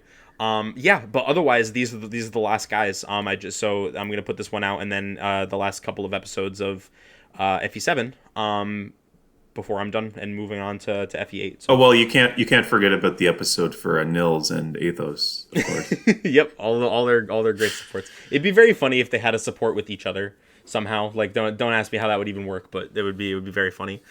Yeah, the secret one. I mean, you could always do it like Pent and Louise, where it's hard coded in. Yeah. Anyway, yeah, no, I think good batch of characters there. Yeah, really good note to end on, in my opinion. Yeah, for sure. But I think the previous one I did was fucking Carla and Carell were in that one, and two of the most boring characters in this entire goddamn game. So I'm glad that you weren't on for that one. Sure, and the famous Ooga Booga mention, of course. Yes, was in that one was funny. That was the best support in that episode, maybe unironically. No, actually, okay, well, it doesn't matter. But there's a couple good ones in there. But okay, final thoughts. Anything that you feel we've missed about any of these folks? No, I mean overall, like I guess we could talk maybe about this a little bit more next time. But I do would like to take a little bit and reflect on the characters in this game overall, because I think that this is a very mixed bag of a cast, in my opinion. I mean, obviously, considering you did the entire fucking A-list, I would assume that this is one of your preferred Fire Emblem casts. Yeah, I think I like most of them. There's maybe one or two that I shit on half jokingly, but I don't have a whole lot to complain about, and I acknowledge that it's my bias. Right? Yeah. Okay, well, yeah, cool. Maybe we can do a little bit more reflection next time as well, especially since we'll only be doing 3 characters instead of 4 or 5. Sure. But yeah, all right. Well, thank you, as always, for being on for this, Laq. Really appreciate your time. Sure thing. It was a blast, and I look forward to the next one. Yeah, absolutely. All right, see you around, man. Take care. Okie dokie. So thanks again, Laq, for being on with me. We're just about done here today. I am recording this in post, and it's occurring to me that I could have just did my whole spiel about this bonus segment here instead of doing the whole thing at the beginning, but I already recorded it and put it at the beginning of the episode already. So fuck it. Just repeating it here. So we have before we get into that though, we have the wrap up episode next time, then the Lord SSS, and then hopefully FE8. I don't think there's anything stopping us from getting to FE8. I'm excited to get into that. I have some stuff I'm eager to talk about in regards to that game, especially in the first episode. So yeah, keep your eyes open for that. We'll go ahead and get into that last segment now. It'll just start from wherever Laq and I started shooting the shit about it. And then after that, the episode will end. So yeah, I hope you enjoy. See you guys. Hi, so I have Laq here with me, and we are, I'm probably just going to tack this at the end of the Renault, support episode, because I wanted to do this again, with Laq, but I wasn't really sure where a good place to put it in was, so we didn't really prepare for it. So I'm kind of just gonna staple it onto the end of a different episode, and probably say something about it at the beginning of the episode in post. But yes, so this is a continuation of the little quiz game that I did with Soup sometime during FE6 called Oh My Lord. And I am excited to. I hadn't told him. Tell me that part. I hadn't told him the title yet, so I'm glad to hear your live reaction. It's me setting myself out to dry because it proves that I haven't listened to that particular FE6 episode. Yeah, I mean, you don't want to hear us talk about? I think that was I was re-listening to it earlier just to make sure I remembered how it worked. And I'm pretty sure it was the Arcadia episode. So unless you want to hear us talk about how the boss from that chapter's name is Randy, there's not really much to talk about there. So yeah, it really is the most noteworthy thing about that chapter, isn't it? Absolutely nothing else.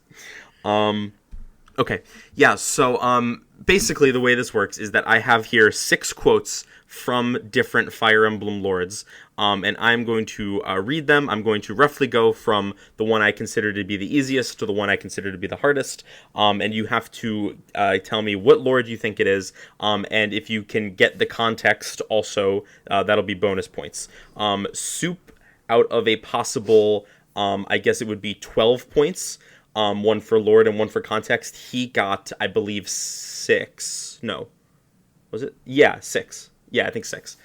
So he got about a 50%. Gotcha. So if you can beat that, then you'll be the world record holder, and you can brag to Soup about it.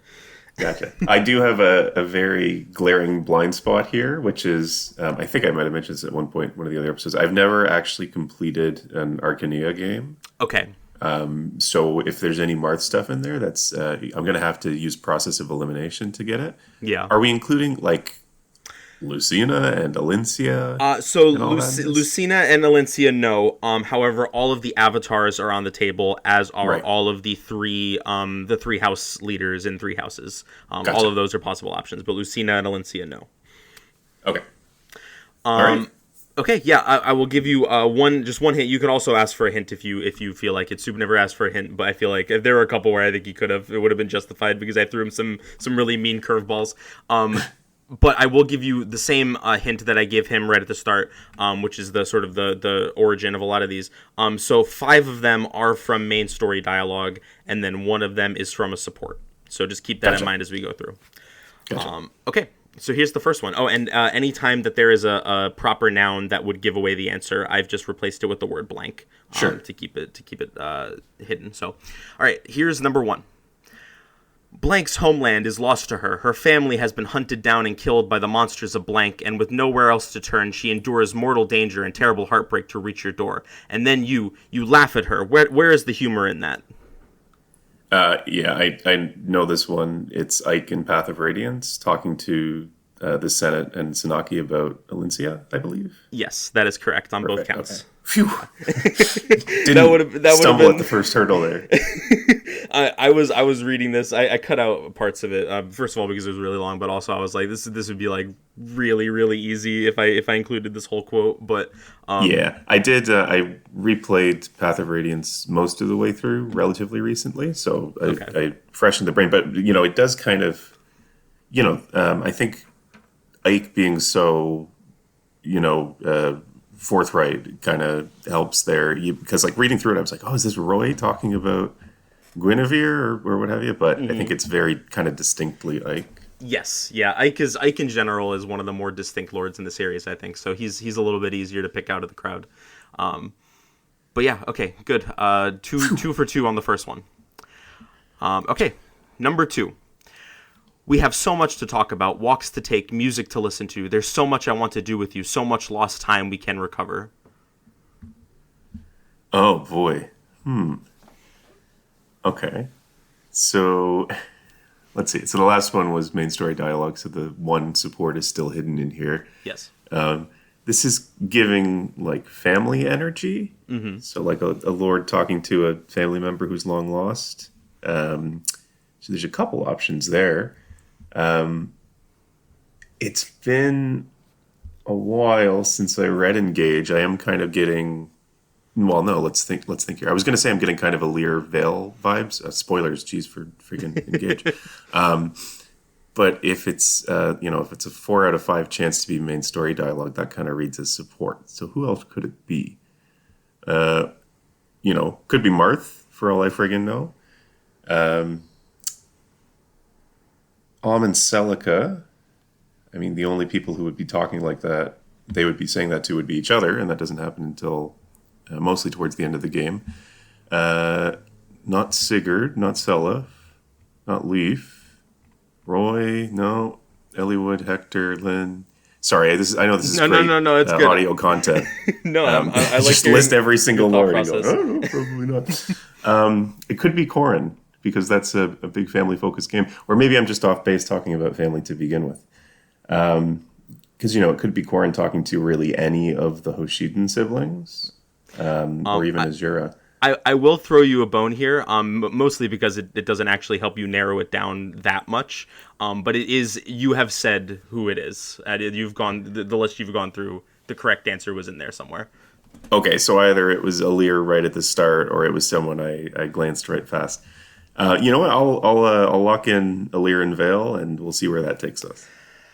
Unfortunately, that is not the correct answer. This is Lynn talking to her grandfather at the end of Lynn mode. Oh shoot! Okay, gotcha.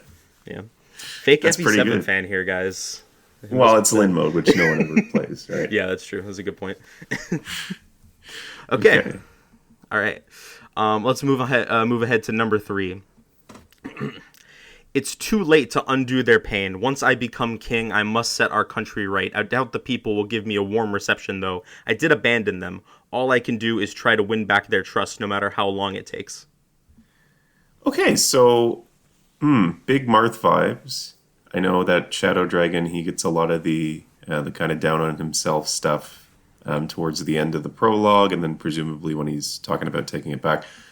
On the other hand, I am kind of getting Xander vibes. I'll clear that up. I did not. Maybe for future ones I will, but I was not considering any of the Fate siblings. Oh, okay, gotcha. For Fair this. enough. No, that's obvious now that I think about it. Okay, so let's see. We got Marth.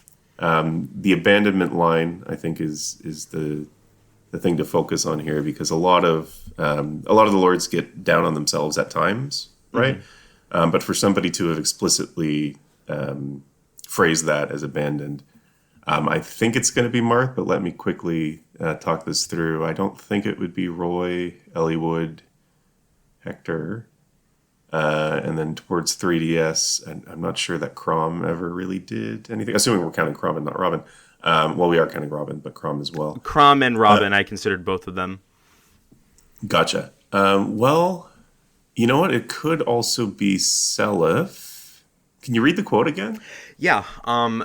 It's too late to undo their pain. Once I become king, I must set our country right. I doubt the people will give me a warm reception, though. I did abandon them. All I can do is try to win back their trust, no matter how long it takes. Okay, I think there's a pretty good chance it's Marth, but I'm actually gonna say Seliph, talking about taking back Granville and becoming king and undoing the Lopt cults kind of whole deal. Okay, so it is not Seliph. It is also not Marth. If you had said Marth, I was actually going to I was going to give you another chance, because I did use this basically a very equivalent scene where Marth takes back Altea for the first one. So I was gonna, because you didn't have that context, I was gonna throw you a bone there. But it is not either of them. This is actually Ephraim after retaking Renee. Okay, of course it is. Man, that's a really samey sentiment, isn't it? Yeah. Could apply. Like, I even thought it was Xander, right? So it's a very recurring thing with the whole country's lost, must take it back. Yeah, it's a good one. Mm-hmm. I guess that comes down to the character's interpretation of abandoning, right? Yeah, yeah. Because he ran off to go do his own thing in Grotto, instead of like coming back to try to help. They had to wait a solid week for him to come back and take the castle back from Orson. Yeah. All right, so that's what, 2 for 6? 2 for 6, yeah, so far. But there's some opportunity for you to turn it around here. Although we are getting into some of the harder stuff. This one I would still consider like fairly easy, but the last two are kind of really tricky. Okay, I think we're learning that I can't puzzle it out if I don't immediately recognize it, but we'll see how the back half goes. Okay. All right. Number 4. I had been told that blank was all but a military state, that it was an infamously belligerent kingdom, but if they are merely the product of such wretched conditions, how did things all go so wrong? Huh. Okay. So here's the thing is the natural inclination here is Fates, because that has the big two-sided conflict, and Nor is very well written to be resource poor or whatever, which has led to the problem is that I don't think Corin would be saying this stuff having grown up in Nor. Mm-hmm. So it then turns to, okay, well, which other games have a lord who's kind of a bit, initially at least, racist against the country that they're fighting? So I'm now trying to kind of work backwards from the end, because I think part of my problem with the first couple was that I started with Marth and worked my way up and lost interest as I went further, and before I got to Ephraim. Give it to me one more time. Sure. I had been told that blank was all but a military state, that it was an infamously belligerent kingdom. But if they're merely the product of such wretched conditions, how did things all go so wrong? I had been told is how that starts. So again, my brain's kind of being drawn to Alir again for some reason. In this case, the only country that it would make sense to be talking about is Brodia. And I don't know that Brodia has wretched enough conditions for that to be a topic of conversation. So I think where I'm going to go with this is Awakening, talking about Plegia and the Grimleal. So that just turns it into, well, is it Crom or Robin? And then again, coming back to I've been told, I think it only makes sense for it to be Robin. Give it to me one more time, and while you're reading, I'll run through the options in my head one more time just to make sure there's nothing else.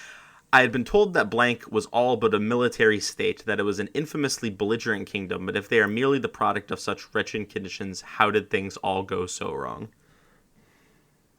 Okay, well, now I'm also thinking of Burn and Dayan. Probably not Dayan, because Micaiah wouldn't be talking about it that way, and Ike was used for the first one. But it could be Burn. It could be Roy talking about Burn. But again, it comes back to the wretched conditions. Oh, you know what? This might be Seliph talking about Thracia. Fuck, there's so many options. Oh, man. I've been told. And it wouldn't be... Would it be Leaf talking about Thracia? Oh, my goodness. Oh, Amelia, there's too many options here. Could I maybe get a hint? I don't want to be, taking the easy way out. I'll give you a hint. This is from, we'll say the front half of the series. So if there's 17 games, we'll say it's like GBA or earlier. Gotcha. Okay, so I think it's not Leaf. I think it's either Seliph or Roy, partly because Leaf doesn't go to Thracia except for chapter 8-ish, or maybe it's 7 in Thracia, so he doesn't really witness the conditions. And part of Seliph's arc is invading Thracia and killing Trevant and being like, oh, well, this is a fucked up situation that isn't so easy, da-da-da. And I think that makes more sense with the wretched conditions than Burn does, because that's basically the entire point of the Thracia subplot, is that it sucks there and they have no choice. So I'm gonna go with Seliph, even though I picked him before and it was wrong. Talking about Thracia during or after the invasion. All right, so I think you got. I'm gonna give you a point for not the pity point. I will give you a point for context, because this is not Seliph. This is in fact Leaf talking about Thracia. Damn it! All right, well that makes sense. Yeah, so you got 1 point there. So you still have a chance to catch up to Soup there. That's 3. So you have 2 opportunities left to get 3 out of 4 points for these next. All right, so I have to get 1.5 right. Yeah. And all right, let's go. Do keep in mind that we haven't used the support yet. So one of these 2 is from a support conversation. Alrighty. All right. Number 5. If you aren't worthy, you'll keep at it until you are. And if we both fall down, well, that's what friends are for, isn't it? Okay. Both. So there's an element of a pair here. But it's probably a support conversation if I had to guess. So, easy answer when we're talking about pairs is Crom and Robin. And I don't, unless I'm misremembering the last 10 minutes, I don't think we've hit 3DS era yet. Not that should factor into it. Well, sorry, what was that? I don't think we've hit 3DS era for answers. Like, we haven't hit Awakening. There hasn't been a 3DS era one. So it would make sense, but I don't know that I want to metagame it to that extent. That's fair. The only thing I will say is that I did not use the same Lord more than once. So it's not FE9, it's not FE7, not FE8, and not Thracia. Gotcha. If you're unworthy, you'll get better, and if one of us falls down, the other will pick him up. I think it is, if I had to guess, which I do, that's the whole point of this. I mean, you could just leave. There's nothing stopping you from leaving the Discord call right now. It could be a Three Houses thing, because essentially any support conversation could be, it could be Dimitri talking to somebody and talking about how he's not fit to be king. But I think I'm going to take a stab and say that it's Robin talking to Crom about him becoming king. Yes. I'm going to give you, full points for getting that it is Robin. It is Robin talking to Crom. Can you be a little bit more specific with context for me to give you that point? So I was initially my thought was that it was during their support conversation, but now that I'm thinking about it, it might make sense if it was like after they beat Gangrel, like right before the time skip. Not quite. Oh, you're Okay. so close. Not quite though. Oh, that's fine. It's after Emran dies, but I see. before Gotcha. they fight Gangrel. Gotcha. Don't speak her name. Okay, fair enough. 1 point. So I have to get the next one perfect to match Soup. That we're not even talking about beating him anymore. So All this right. one is so mean that I'm actually just going to give you a hint off rip and say that it is from a later game in the series, so 3DS era or later. Is Okay. what this is from, and you know it's not Awakening now. So, well, And you know it's it's not Robin support because the Chrome again. one It is wasn't a support. a support. You know it is a support now. So, Alrighty. I didn't really think through having the support one be the last in line, but whatever, it doesn't matter. Okay, here's number 6. I don't regret my life here with you. I might not have a home or friends, but you've always been there for me. Living by the sword suits me just fine, and I've had no shortage of allies. Huh. Okay. Obviously, Byleth. Um, that's a joke because Byleth doesn't talk. Is Shez on the table? Shez is on the table. Oh, great. Okay, so that would be funny if it was Shez. Let's see, 3DS era or later. Robin. I have not played the first Warriors game. So the fucking lords, I don't even remember. I don't even know their names. But from the Rowan first and Warriors Leanna. games, Yeah, that was not on the table. they were not on the no table. One, but no one thought that. You didn't need to say anything. Shez is though, because Three Hopes is goated with the sauce.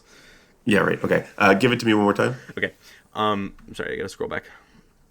I don't regret my life here with you. I might not have a home or friends, but you've always been there for me. Living by the sword suits me just fine, and I've had no shortage of allies. No home and no friends. Can't be Robin because we just did Robin. So Corin. Someone who's always been there for them. Right. And it's a support? It is a support. Is it Byleth in a support conversation in Three Hopes? Talking to Gerald? That is exactly right. Yes! Oh my god, okay. When because you I was thinking... when you jokingly said it was Byleth, I was like losing my mind. Oh, man. Because I was like, okay, it could be Shez, but talking about how someone's always supported them, that's not the case. Unless it's Arvel, but there's no support with Arvel as far as I remember. No, and I'm pretty Corin sure doesn't make any sense. Alir Yeah. doesn't really make sense. So. Yeah, Must be I'm really that. glad. I'm really glad you got that one because I thought it would be like. I mean, obviously, it was the hardest one on the table, so I didn't feel too bad about it. But it's from a spin-off game from a character who notoriously in their main series game does not talk at all. So I was worried that it wouldn't even come to mind. If, but I am, if you hadn't specifically like reiterated the someone who's always been by their side bit, I don't think I would have gotten it because I would be focusing too much on the no friends and family thing. yeah. But damn, that is kind of mean. All right. Well, congratulations. You have tied with Soup. I'm adequate. Clearly, what we need to do here is I need to have Soup back on, and we need to do a tiebreaker match at some point. Right. But Yeah. we'll Well, you're cross running that out of bridge. quotes. I am running out of quotes. There's notoriously very little writing in Fire Emblem to pull from. Just make it all supports. That's an endless well. All right. Well, I guess that makes it easy because most of the games don't have supports. Anyway, yeah, that was fun. Yeah, good. I'm glad you enjoyed it. I'm glad that you got some of them. The same thing happened with the first time I did it, where I was worried that it would be either too easy or too hard. But it seems like I hit a sweet spot. Especially with the consistency between the two of you getting the same score. So I think this is good. I definitely want to do this again in the future for future guests. Speaking of which, you're not planning on joining me for any of the rest of FE7, but you are always free to join if you ever want to hop on for any other games that interest you. Sure thing. Yeah, any of the Arcanea ones that you haven't hit yet, I'm a big fan of those. Yeah, it's your excuse to finally finish Shadow Dragon. Oh God, that was the first game I ever played in this series. That's funny. And, and made me stop playing for like probably 5 or 6 years at least. So anyway, I won't shut up the podcast any further with my Although haterade. I could use a Shadow Dragon hater on board because I like Shadow Dragon and I know most people don't. So it would be good to have a dissenting opinion there. But I'm getting way ahead of myself on that one. So anyway, thanks for joining me for this and for the other episodes you joined me for. It's been a pleasure. Sure thing. All right, nice to be here, and thanks for that. Yeah, of course. Have a good rest of your day. Take care.